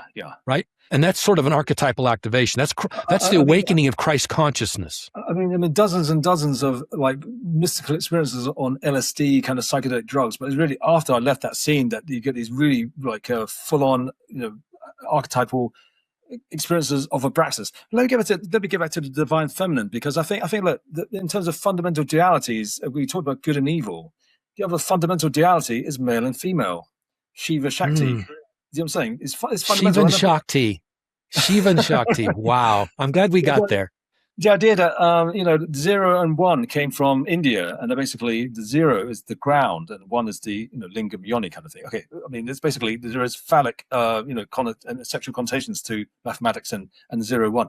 Anyway, I'd say basically there's been an imbalance. There's how to bring balance to the force, and these fundamental dualities, there's been an imbalance in terms of male domination. Okay, I'm not the only one saying this. As you know, basically, I think it is a rebalancing of the female energy, and the female energy is taking more control of political, social, economic affairs. I think it's happening already, but I think it's gonna. What will happen with this new revelation? It is the kind of like re-establishing that there is male and female, basically. So once you understand, good and evil in metaphysical terms, there's a fundamental relationship between male and female, that the female essence is the creative essence that gives rise to Shiva. So Shakti is the ground, you know what I'm saying, is the ground, and Shiva is the individuation. And basically the trick is basically to recognize the ground. So society is disconnected from the ground, and the association between the female and nature is absolutely correct. So basically we're disconnected from nature. The female is the nature, gives rise to life, gives rise to humanity, sustains civilization. So the idea that you reawaken the goddess, that is a kind of like a fundamental archetype. In fact, in the same way, in order to combat evil, you must revive the good, and both that explain what the good is in terms of what we talked about earlier. So yeah, I totally agree. Now, in terms of divine archetypes, let me digress. I mean, I was going to shoot off in a digression earlier with Abraxas. I mean, funny. Another strange synchronicity, winter solstice, 21st of December 1998. I was looking for a sign. Cut long story short, basically walked many miles all around London, drank many cups of coffee, and then sat down in the library. There's a book open next door to me, and basically the book was open, and it was Abraxas. But under the thing was my name, W-A-I again. Now it's Abraxas Gems. It's actually I-A-W, Iho, Jehovah, or Yahweh, Iho. And it basically said Gnostic adherents believe that you don't base your beliefs on inherited dogmas, based on pure experience. That triggered a mystical experience. Anyway, another crazy synchronicity trail for your viewers. Okay, years later, I was giving talks. This is 1998, and that really made me start the mission, because I was invaded by divine archetype. I investigated Abraxas and all the things I wasn't, shield of protection, a driving whip of power. That's what I needed to be. So I assumed that divine archetype in me, especially deity yoga. Anyway, cut long story short, a friend said I should read this book called Demian by Hermann Hesse. And I read it. And basically it's about this convergence of recommunicating, reviving the religion of Abraxas, for modern times. Anyway, I quite randomly, my wife, my girlfriend back then, basically, she was living in Zurich, Niederdorf, the old part of the city, and I used to visit her. We used to jog in the hills of, Zurichberg, and jog all over. Anyway, a few years later, I was giving a talk on psychedelics, and basically I was doing research, and I discovered Hermann Hesse had a house on Zurichberg. I didn't know that. and then Hermann Hesse and Carl Gustav Jung were friends basically. And my wife has one of her best friends. She lives right near Carl Gustav Jung's house, and we visited once. And the house was closed for tourists, and we couldn't go there. But a crazy synchronicity trail, Abraxas, Demian the book takes me to Hermann Hesse, and the Synchronicity Trail takes me to the house or the grounds where Hermann Hesse would have been walking 100 years before, hanging out with Carl Gustav Jung, the guy who coined the term synchronicity. Anyway, that's another digression. Yeah. So yeah, divine archetypes. Okay, Carl Gustav Jung. Okay, the king of divine archetypes. Yeah, totally.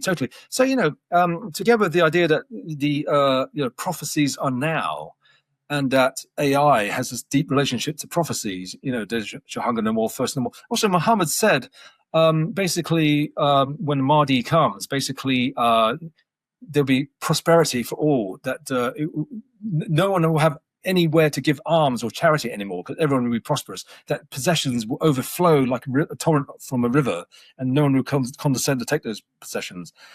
That's not so different from saying Elon Musk saying it will not be universal income, it'll be universal high income. Okay, so that's prophecies and AI and the implications of AI, technological singularity, apocalypse for nerds. But also in terms of mythic archetypes. Okay, we talked about the Ring of Power, sword and a stone, but Masayoshi Son, the SoftBank guy, Japanese guy, owns many of the AI companies, big investor in OpenAI. His chip company creating AI chips is called Izanagi. It's a Japanese mythic primordial god of all creation. And, Jeff Bezos' AI startup is called Prometheus, brings fire from the gods for humanity. We're saying, basically, what goes hand in hand, the idea of prophecies are now, is that mythology is reality. So all the mythic archetypes also relate to AI.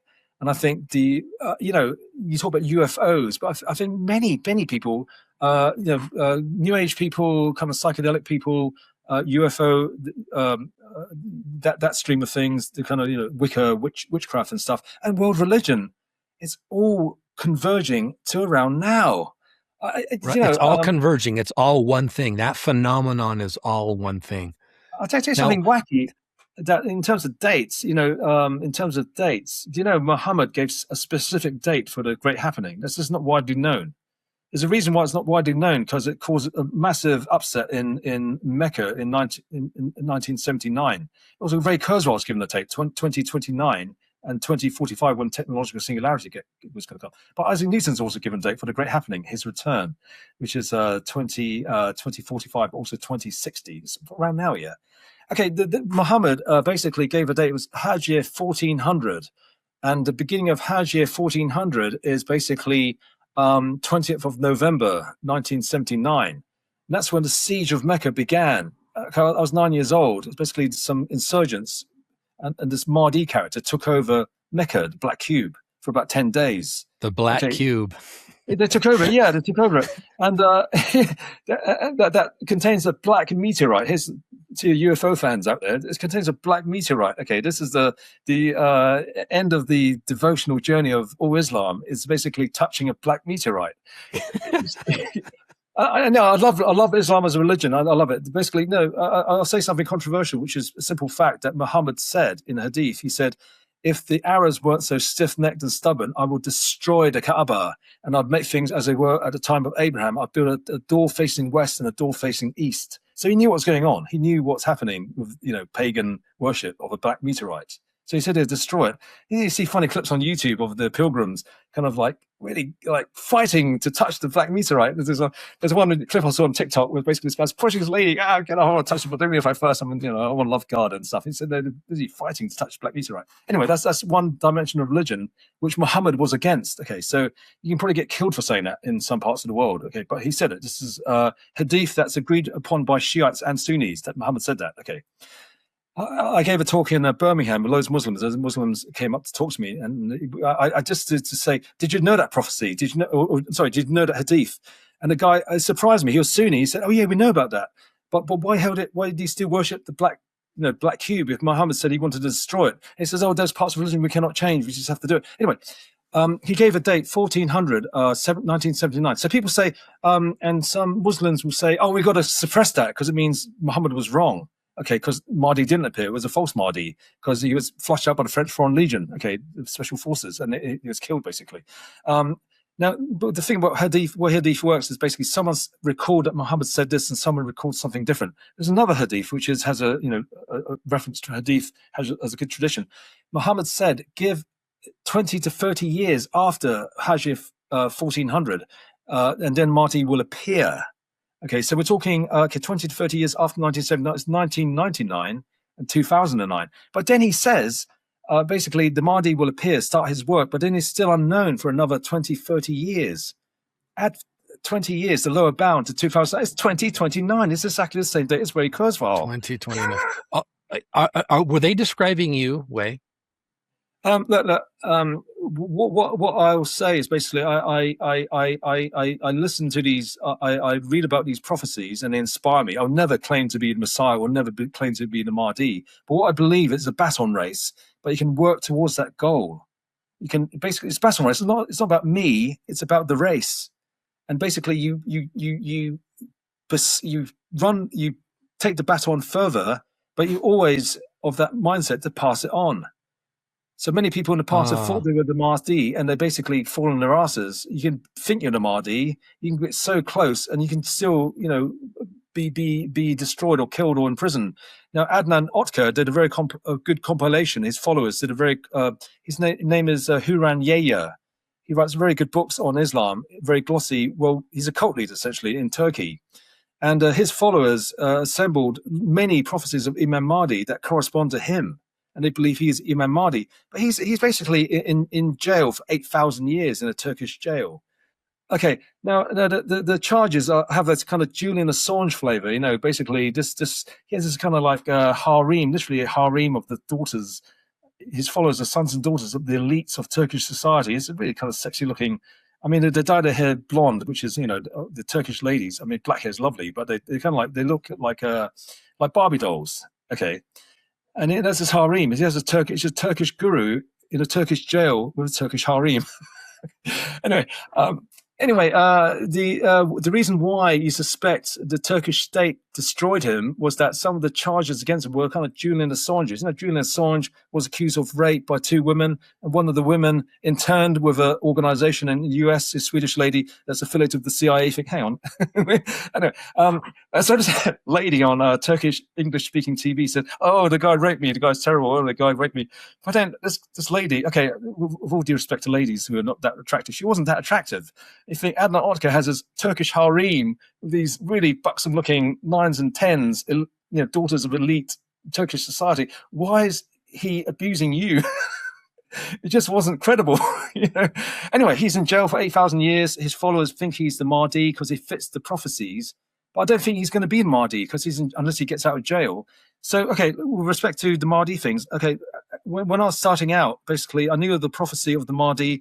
In the beginning, he is like a poor stranger, unknown and uncared for. That's exactly my situation. I was basically, I still had my folks and they give me money and stuff. I was living like a poor stranger, unknown and uncared for. And that gave me strength. That gave me hope.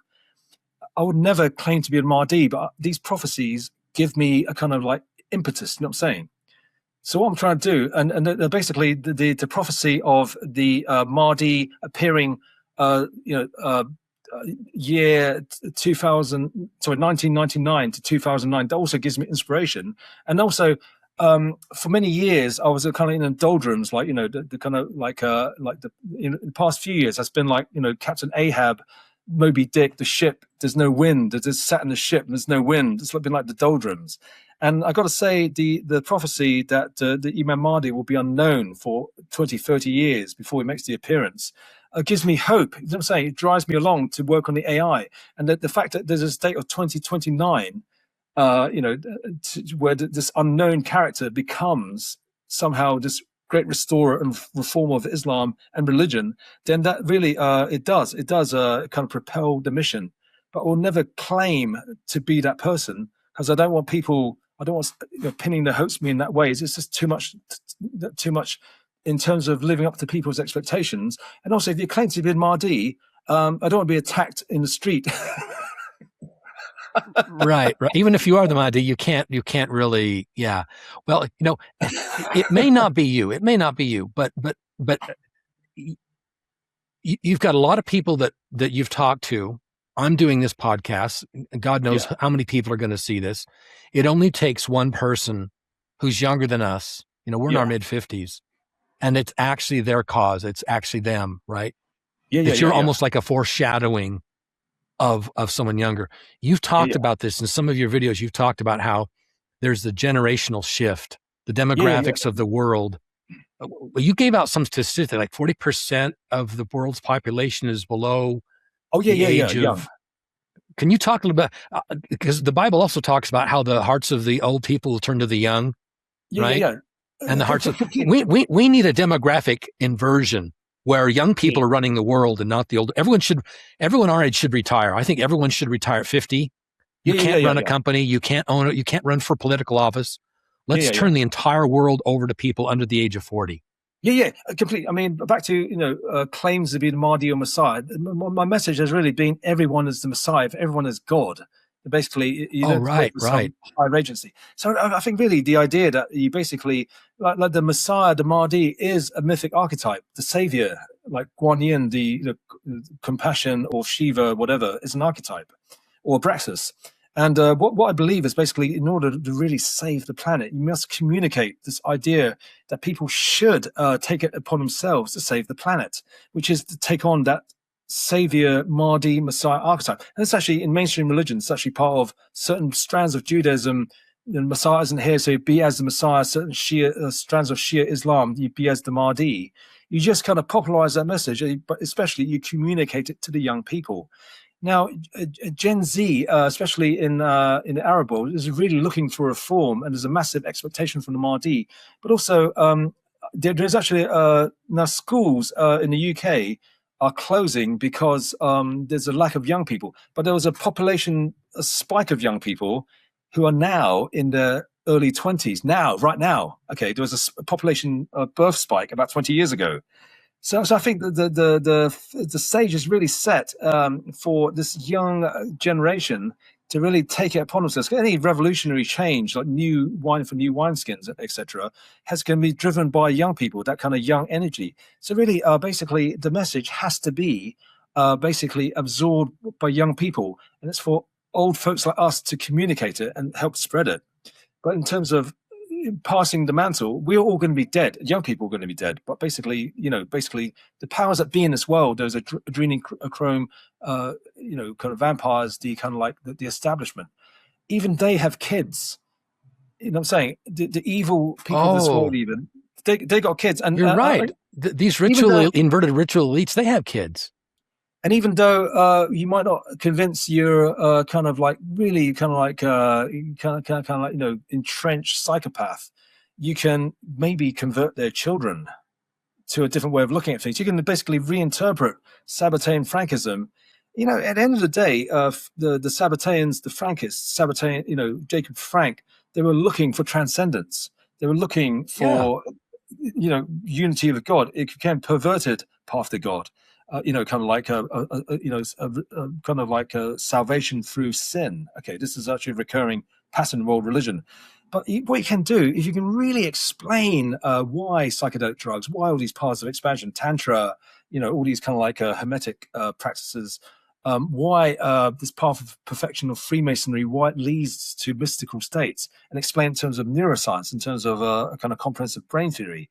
Then I think to your young generation, Rockefellers, Rothschilds, rulers of the world, Warburgs, whatever, the rich families, your adrenochrome. I don't want to equate, Rothschilds or Rockefellers, because I know some of these people, and they're just folks, basically. But there is a kind of Sabbatean Frankist dimension, and even the sons and daughters of your hardcore Sabbatean Frankists can be led with this radical reinterpretation. Now, look, all the reforms of Judaism and Sabbateanism and Frankism itself came out of the Kabbalah.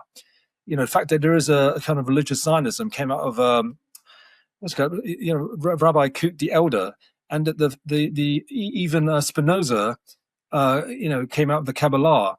What I'm saying is basically all the reforms in Judaism, all of them. Basically, Moses, okay, the hidden teachings of Moses, Kabbalah. So if you can present the Kabbalah in terms of full disclosure, in terms of, working out microcosm, in terms of brain, mind, body, and exactly what happens in the brain, mind, body towards transcendence, then I think you have a way of communicating to these kind of families and to these power groups in a way that no one has ever had in history. And you can then reinterpret and make a new reform for the 21st century, and it will come from the Kabbalah. You say, look, guys, this is the true Kabbalah. This is it. This is brain science. This is neuroscience. This is full disclosure. And I think it will take time, but I think you really can, you know what I'm saying, chip away. It takes one person of that in order to communicate ideas, you just need people to kind of canvas your ideas. So for different groups, just need one person from those groups, one Rockefeller, one, one of the ruling family. Okay, I don't want to concentrate on the conspiracy theorists talk about Rockefellers and Rothschild. Isn't all just them? There's many ruling families, okay, and there's many power groups, kind of like Freemasons, whatever. It takes this one person from each of those groups, Freemasons, whatever political alignment, political party, ruling family, rich family, political family, whatever, to convert. Do you know what I'm saying? You're talking about the one lone wolf. You're talking about a lone wolf. Yeah. We're talking about the mark of Cain, which on that one person who's going to say, hey, hang on. Look, the one reformer, the one person who wants to play Mahdi Messiah in that group. And that's all it takes. It's like a spark that starts the fire. A spark. You can basically, the kind of kindling to take the spark, okay? And then the torches to take the flame. But in each of these groups, it's the kindling. In each of these groups, they're saying, oh no, we've been discovered. Our adrenochrome blood drinking ways have been discovered. We've got to be more careful. We've got to totally change. So the kindling's already there. It just takes one person to bring the spark in and to reform the group and reform, this group, this political party, whatever. So I think the time is ripe. And when you have this crisis of confidence that's going to happen with this crash of large language models and this kind of linear algebra way of doing AI, and also catastrophe, war, and rumors of war, and ecological, environmental catastrophe really becoming more pronounced than even this year, which has been hot. My God, it's hot, and that is the opening for saying the sparks to really spread and the kindling to really. It's not an analogy because I just driving my daughter's home after a sleepover. I saw a field on fire. My God, it's global warming. Anyway, so yeah, I mean, I think the conditions are ripe for the seed will scatter. The parable of the sower in the field, and some of those seeds will blossom. But I think those are the ones. Those are the those are the people in different groups who will then, spread the message to the rest of their group. And that's how the great reform happens.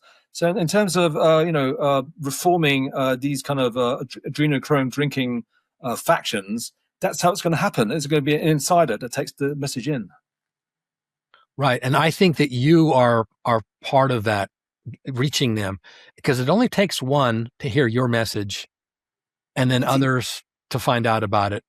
This is you pulling that sword from the stone. By the way, in that metaphor of you pulling the sword from the stone, I know you think you're pulling AI out of the stone. You know what I think you're pulling out? I think you're pulling out truth. I think the sword represents truth. It's a lightsaber of truth, and it cuts through everything. Oh no, completely. I mean, this is what I believe. It's amazing. Normally, these are thoughts which go on in my head, which if I spoke to normal people, they'd think I'm completely insane. But anyway, completely. Basically, the fractal brain theory, this life intelligence symmetry theory, has really progressed in the past 5-6 years. Really, I think I'm seeing something huge. It's not just AI; it's a scientific revelation. Basically, it's understanding neurons, how the brain works, but also, the theory of functional genomics. How does a gene compute a body? And how the gene compute a body is how the brain computes thoughts and and the behavior. So that's another huge part of the message. My God, I do believe that basically the synchronicity trail has basically put me on the path, and in the path, all the answers have been put in my path for me to assemble. I really just feel that the universe is basically. I get visions and stuff. I've, on psychedelic drugs or mystic states, I see things. I see visions and dreams like many people, archetypes. But in terms of objective reality, things happen apart from the synchronicities. Books with my name written on, religious figures with my name written on it. I read a lot of science and technology, but it's also Providence has laid out all the answers for me to assemble and click together. And when it's all clicked together in this unified way and then communicated, and then you have the platform to communicate that. If the person that pulls the sword out of the stone, then you can talk about scientific things, religious things, moral things, political things, you have a platform like no one has ever had on this planet. It can really put out those sparks. You know what I'm saying? Very quickly. And Yes, and I think that is your, dare I say, destiny. I think that is your destiny. Predictive history. The professor. Professor Jian. Yeah. Look how he's got millions and millions. Yeah. And he's inspired Gen Z across the globe. And I would put you in that same category. I check your YouTube channel, and it's been years since you really did a lot of this exploration. I mean, you've been talking a little bit, recently, but I would put you in that same category with him. It only takes one. Professor Jiang, I suspect he in the past he's been watching my videos. I say that. I think so too. When he started talking, I thought that sounds like Wei saying he may be one of your disciples. He may be one of your disciples. No, it's funny. I mean, I'd say this thing. I'd say this to people, and they'd say, no, yeah, that's not the case. But years ago, and you're being egotistical or whatever. Years ago, I said, look, Russell Brand seems to be copying my work. And I looked at my Google Analytics years ago, and I said, there's someone in Hollywood is basically looking at my work every night, spending hours reading my work on my website, and that's when Russell Brand was in. Anyway, and then out of the blue, Daniel Pinchbeck, who worked with Russell Brand, contacted me out of the blue, end of 2018. And basically, we worked on a book together. I mean, nothing came of it. I mean, but we met many times, and we worked on this book, which I released on Substack. Actually, some good stuff came out of it because he saw the Revolutions video. But anyway, he said, Daniel Pinchbeck said to me, he said, oh yeah, he didn't say specifically, but he said, oh yeah, Russell Brand, I worked with him, and he steals people's stuff. Without directly saying, but anyway, I think Jian, what he talks about is exactly the kind of ground I cover, but I think I cover it far more in depth, and I think he will be someone who will be following my work in due course. And if he's already seen my videos in the past, and I feel that intuitively, but also what I say is in terms of predicting the future. What he's doing is in terms of predictive analytics. He says game theory. And then that's his initial spiel. But then people said, but how do you apply game theory to this? And he had to change his tune. He had to say, no, I see patterns and stuff. It's not game theory after all. It's basically patterns. So I think he's a bit of a opportunist, I think. And he's right. He made some predictions right. But I think the real way to predict the future is to create it. Abraham Lincoln. To create it. You predict the future by creating the future. And you see past the technological singularity, the unknown, beyond the event horizon, by creating the technological singularity. So I'd say it's great that Professor Jiang is out there because he kind of prepares people for what I'm doing. So what, on a practical level, so you say you're getting close to AI. How is this going to manifest? Are you talking about someone's going to come up with a new chip that, I mean, is there going to be some computer hardware that emulates your model of the neuron? How is this going to, or are you going to are you just going to use a software simulator to software simulate the neuron as you understand it?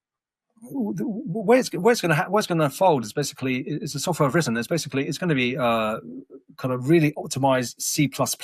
So I'll tell you how I work. Basically, I work in Java. Well, you got a computer background. Just actually Java and C++ are really the same language. You've got to know the differences where they do differ. And in terms, you write in Java because it's forgiving. So you write stuff in Java, you get the algorithm working in Java. And I've had huge conversion projects from Java to C++, and many times I think, this is going to take ages, and then half an hour later or an hour later, hour and a half, I've done it already. Okay, so it's very easy to go from Java to C++. And then you optimize the Java, they optimize the C++. What's going to be? It's going to be C++ running on multi-core processors. And what's going to be is me giving talks in King's Cross and inviting people, advertising talks in King's Cross, hiring venues. I got a friend of an art gallery I want to use as a venue. And basically, you want to get people from DeepMind to come. So be giving demos of the software and then get people into this new paradigm. So you're basically trying to initiate people at the heart of the center of AI in Europe, which is King's Cross. DeepMind, Google, they're all there. Facebook. You want to inject your software into the people around King's Cross. I want to inject the idea and then basically get the people around me. I got people in, like, startup people, and I'm meeting billionaires, potential funders, who are basically keeping an eye on me, basically, who in terms of getting funds. So it will start off in terms of demos, in terms of, but you need to generate cash flow. So I think you got to start small. You got to start small in terms of simple little kind of like something like anomaly detection. There's something useful that generates cash flow. Super efficient kind of like pattern detection, even sex dolls, toys, even. And then with more resources, you scale up to making a large language model, but not using the existing technology. So you do distillation with this new technology. Right. Okay. So I think the main thing is cash flow. The main thing is that basically, in order to, I contacted Gail Bradbrook recently, and I met one of her kind of associates, and we met in King's Cross. Purely just random. It was King's Cross because he was living and where I'm living, it was King's Cross. Anyway, basically, I presented the idea of basically a new kind of social movement that has AI at its center. Okay, there's Extinction Rebellion. Obviously, there's a climate crisis, but I think a new kind of revolution, movement, whereby, look, I was talking to this guy Wolfgang, who's one of our associates, and basically, I said, look, what if the revolution owned AI? Instead of, Demis Hassabis saying, basically, AI has to unfold and some philosopher has to work out all the kind of philosophical, social, political ramifications. No. What if the actual AI went hand in hand with the social movement? And then basically the revenue from the AI funds the social movement, funds the propagation of the worldview. Instead of being just a messenger with, broadcasting ideas, you have a social movement that broadcasts the worldview.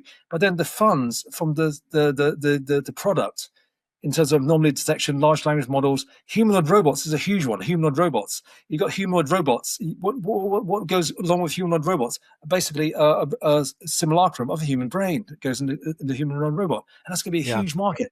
Anyway, the revenue from the generation of revenue from the actual new technology then feeds into the social movement, and vice versa. From the social movement, you can get people to work on the commercial side of things. The people I attract are really the most idealistic, but the most kind of like people who are religious, see the bigger picture. They also tend to be the most smartest and the most motivated.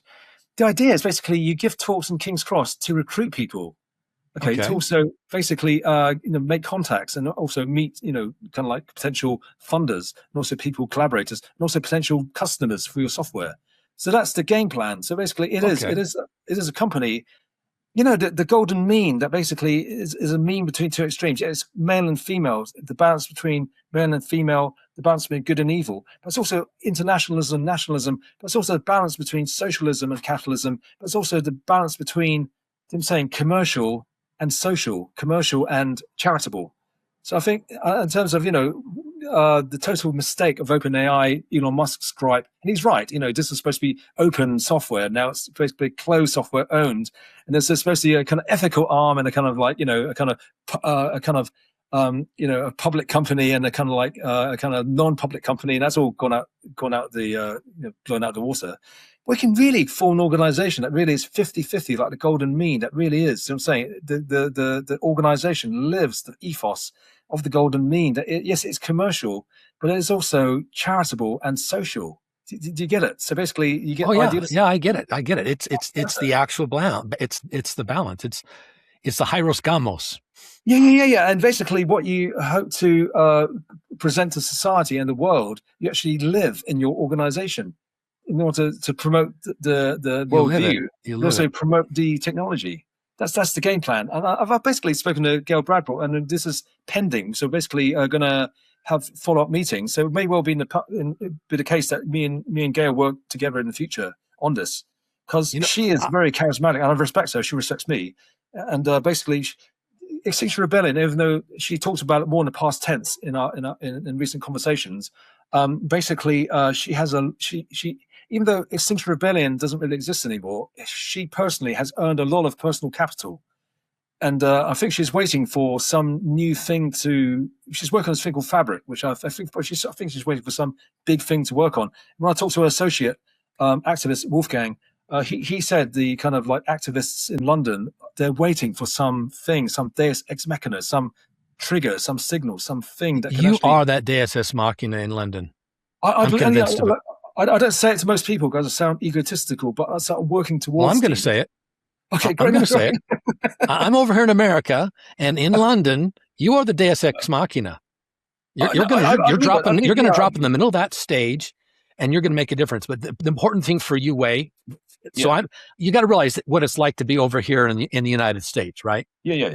You need to do this with Gail and the others publicly. I want to see videos. Yeah.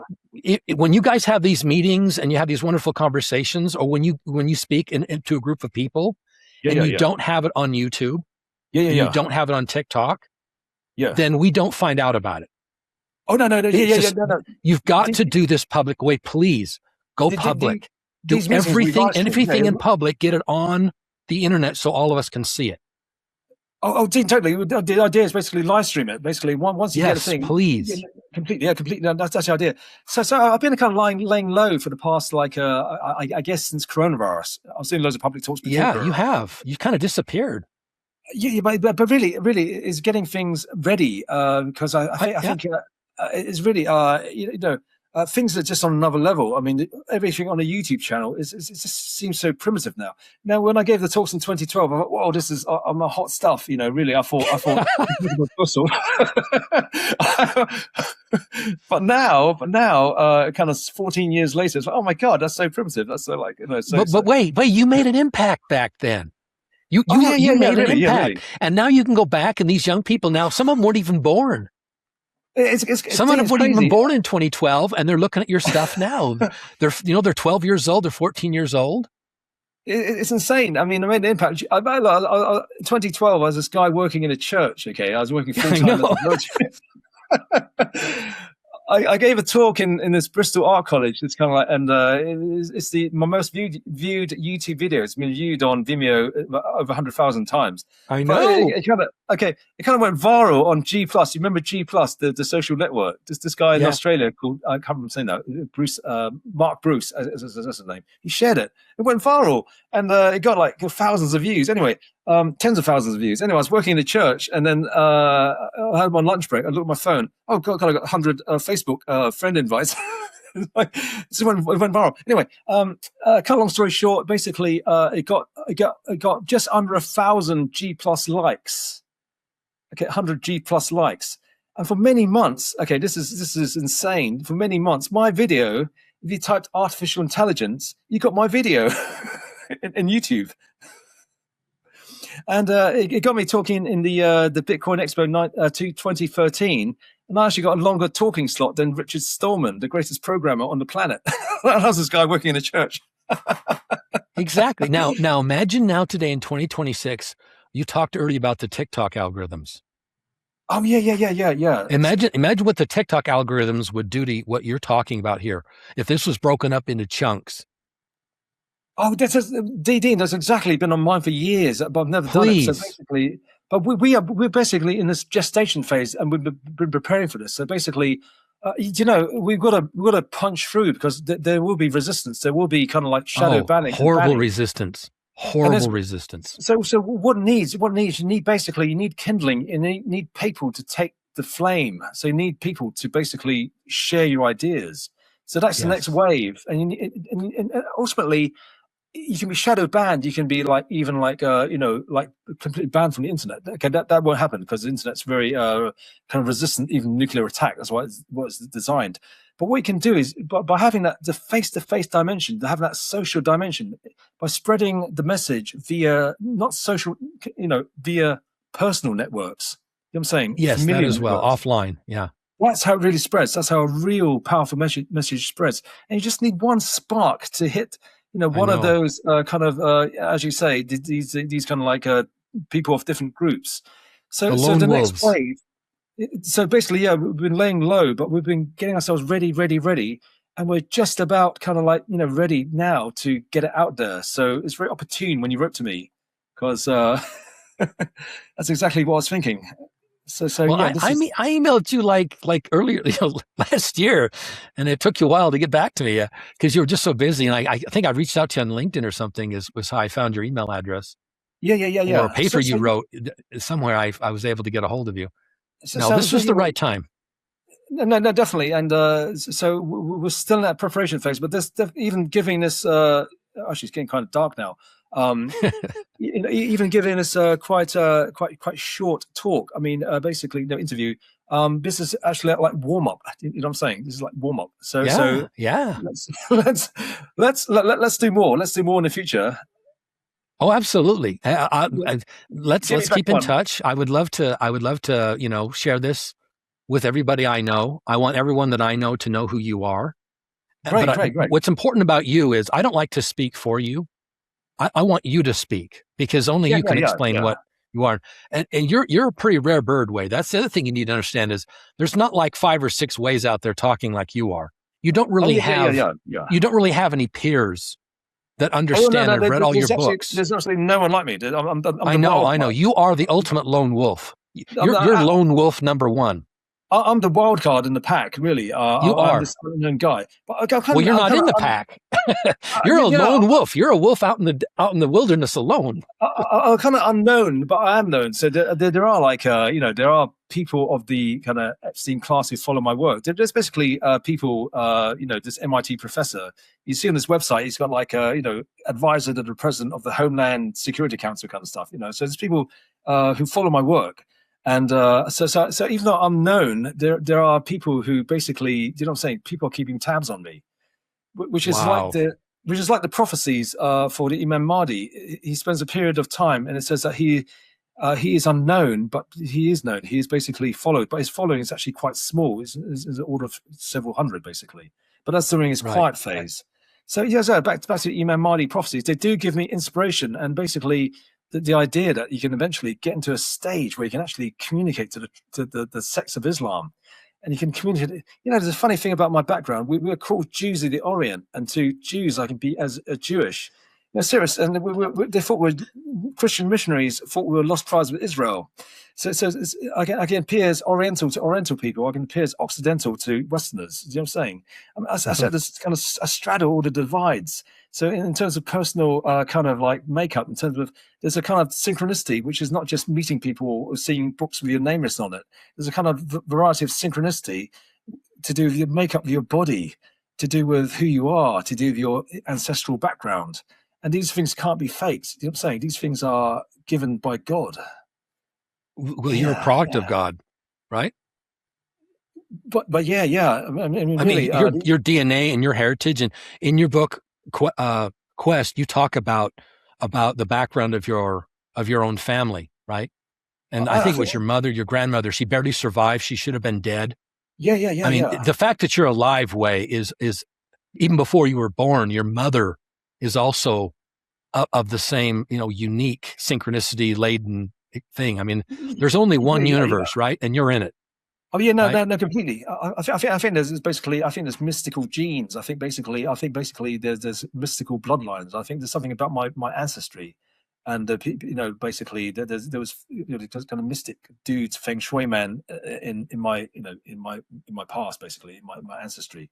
So I think really what this is telling me is that basically the universe is kind of prepared me, but it's also set me up genetically and also historically to play a certain role. That sounds wild, but it gives you kind of like insane resolve, an insane self-belief that is beyond anything that comes from any ambition to make money or do this or even to change the world. It is like destiny drives you to do a certain thing, and you can't escape that path. Yeah, because it's in your DNA. It's really, literally it's in your DNA. Bernardo Kastrup. You know who Bernardo Kastrup is? Yeah. He talks about the daemon. Oh, right. Okay, right. And you're describing the daemon, right? Yeah. So it sounds like demon. As you were talking about all this stuff, one thing kind of comes to the top of my mind. I want to plant this seed in your mind before we finish. And this goes back to Islam. One thing that the Islamic world is desperate for right now is a caliphate. And they choose their caliphate. Yeah. If they called you and asked you to be their caliphate, would you accept? you know there is Sunni Islam, and there's idea of a caliphate, and this idea of basically a kind of rule by some earthly power. But the whole idea of a caliphate is antithesis to in Shia Islam. Basically, you know, Ayatollah means placeholder. It's a placeholder for Imam Mahdi. That in Shia Islam, it's forbidden for the clergy to enter into politics. So there is an idea of basically a caliph, but the whole idea of Islam is basically the caliphs became corrupted. But I'm talking about the unifying caliph. Oh yeah. I guess this is the job of the Imam Mahdi. Basically, if the Imam Mahdi character has to oppose the corrupt caliphs. The history of Islam is a battle between the corruption of the caliphs and the big thing in Shia Islam is the passion of Hussein, who was Muhammad's grandson, was killed by one of the caliphs. This idea that basically Islam became corrupted by the caliphs and the religion became, like the Catholic Church, became worldly, became like to do with worldly power, because the actual teachings of Muhammad were lost. This idea that finally, once the new Sharia comes, that is established by the Imam Mahdi, then finally the Mahdi will take power. So Ayatollah, the placeholder for the Imam Mahdi, will finally take power. But that person will oppose the existing power structures of Islam, including in Iran, the Ayatollahs, which is antithesis of what Shia Islam is all about. So yeah, I mean, basically the expectation for the Imam Mahdi in Islam, there's a Pew poll that in places like Iraq, it was like in the high 70%. They didn't do Iran because the Pew polling organization. You can guess that in Iran it's going to be way up there in 70, 80%. Afghanistan was 83%. Even Turkey was 69%. Some places a bit lower, but there's a feverish expectation in Islam for a coming of this Imam Mahdi. There's also there was a paper which was actually a paper which was sent to me by an ex-US intelligence Air Force lady who also went on a podcast circuit talking about her UFO experiences. Check her out. A friend of mine called... I know who you're talking about. I know her, yeah. Ex-US Air Force intelligence, yeah. I know who you're talking about. Yeah, and I know her backstory too. Yeah, Michaela Rubenstein, Michaela Farsha. Yeah, you're right. Anyway, she read both my books, and then basically she got in touch. But she sent me a research paper saying that it was called Gen Z in the Arab world, and they're clamoring for reform, for change of political and religious institutions. And then basically, so the idea that someone can actually play that role. Okay, let me finish something. Let me finish with something absolutely shocking. Get on TikTok. Wait, get on TikTok. Okay, you know what I'm talking about. It's a small world. Funny. Okay, it's funny that Michaela. It's small. Anyway, look. I'll end with something that's going to sound really insane. Okay, I'll end with something really insane. Muhammad has given dates. Okay. Also, when the person appears, and I think it's the AI, and he's given like when the age of the person. It's also this is insane. This is hadith. This is basically especially in that Huran Yeya book. There's a Huran Yeya book. The Turkish cult leader, you might say, in a Turkish prison, who had a Turkish harem. That guy.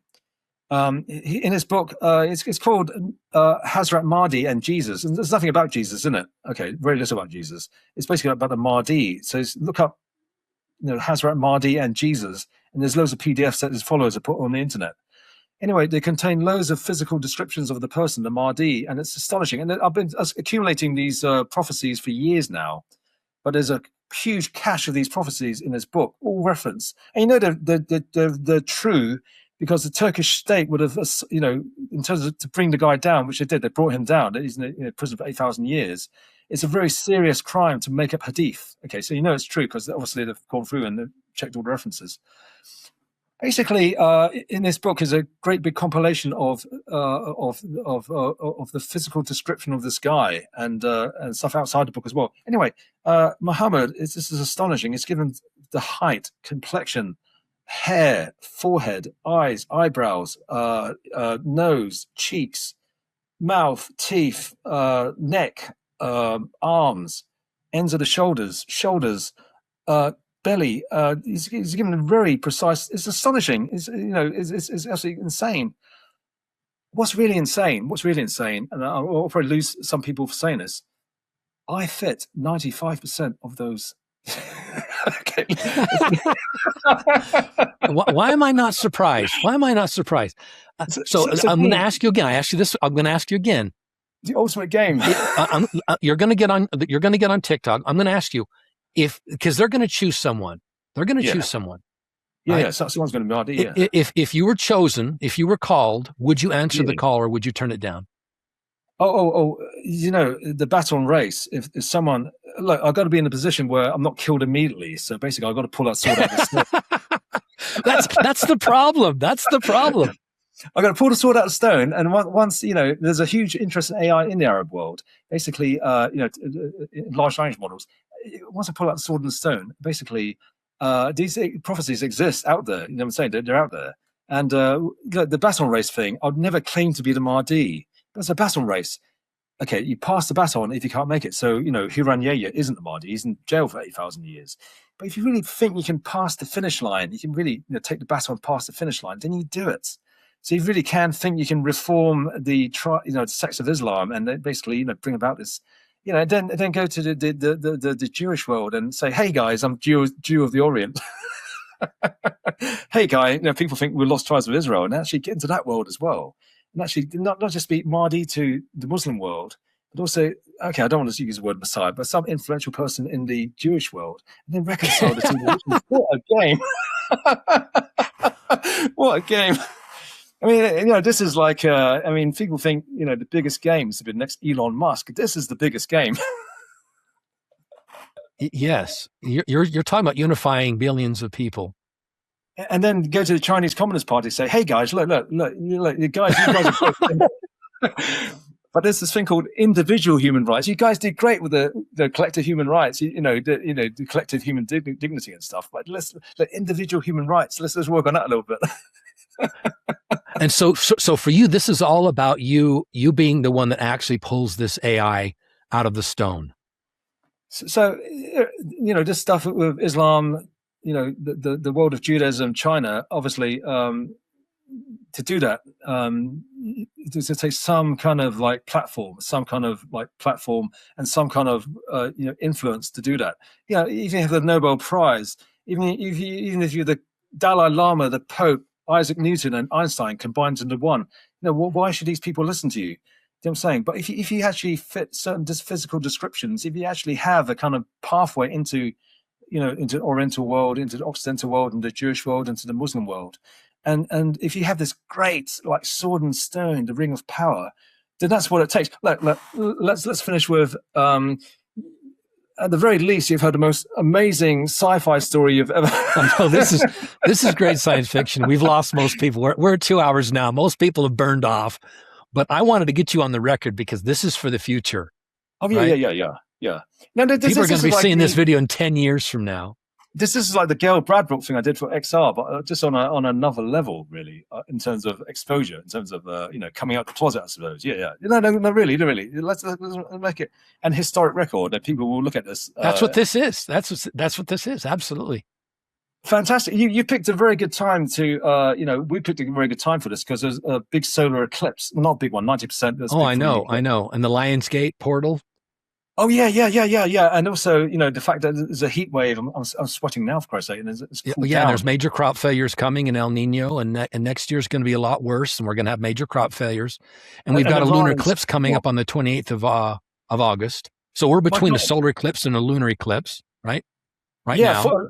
And for the record, this historical kind of like a time capsule, basically Iran. Yes. Oh God, it's all kicking off. Oh, we're in a strange time here, absolutely. And then we've got the Chris Bledsoe prophecy from Hathor for the 22nd of September this year.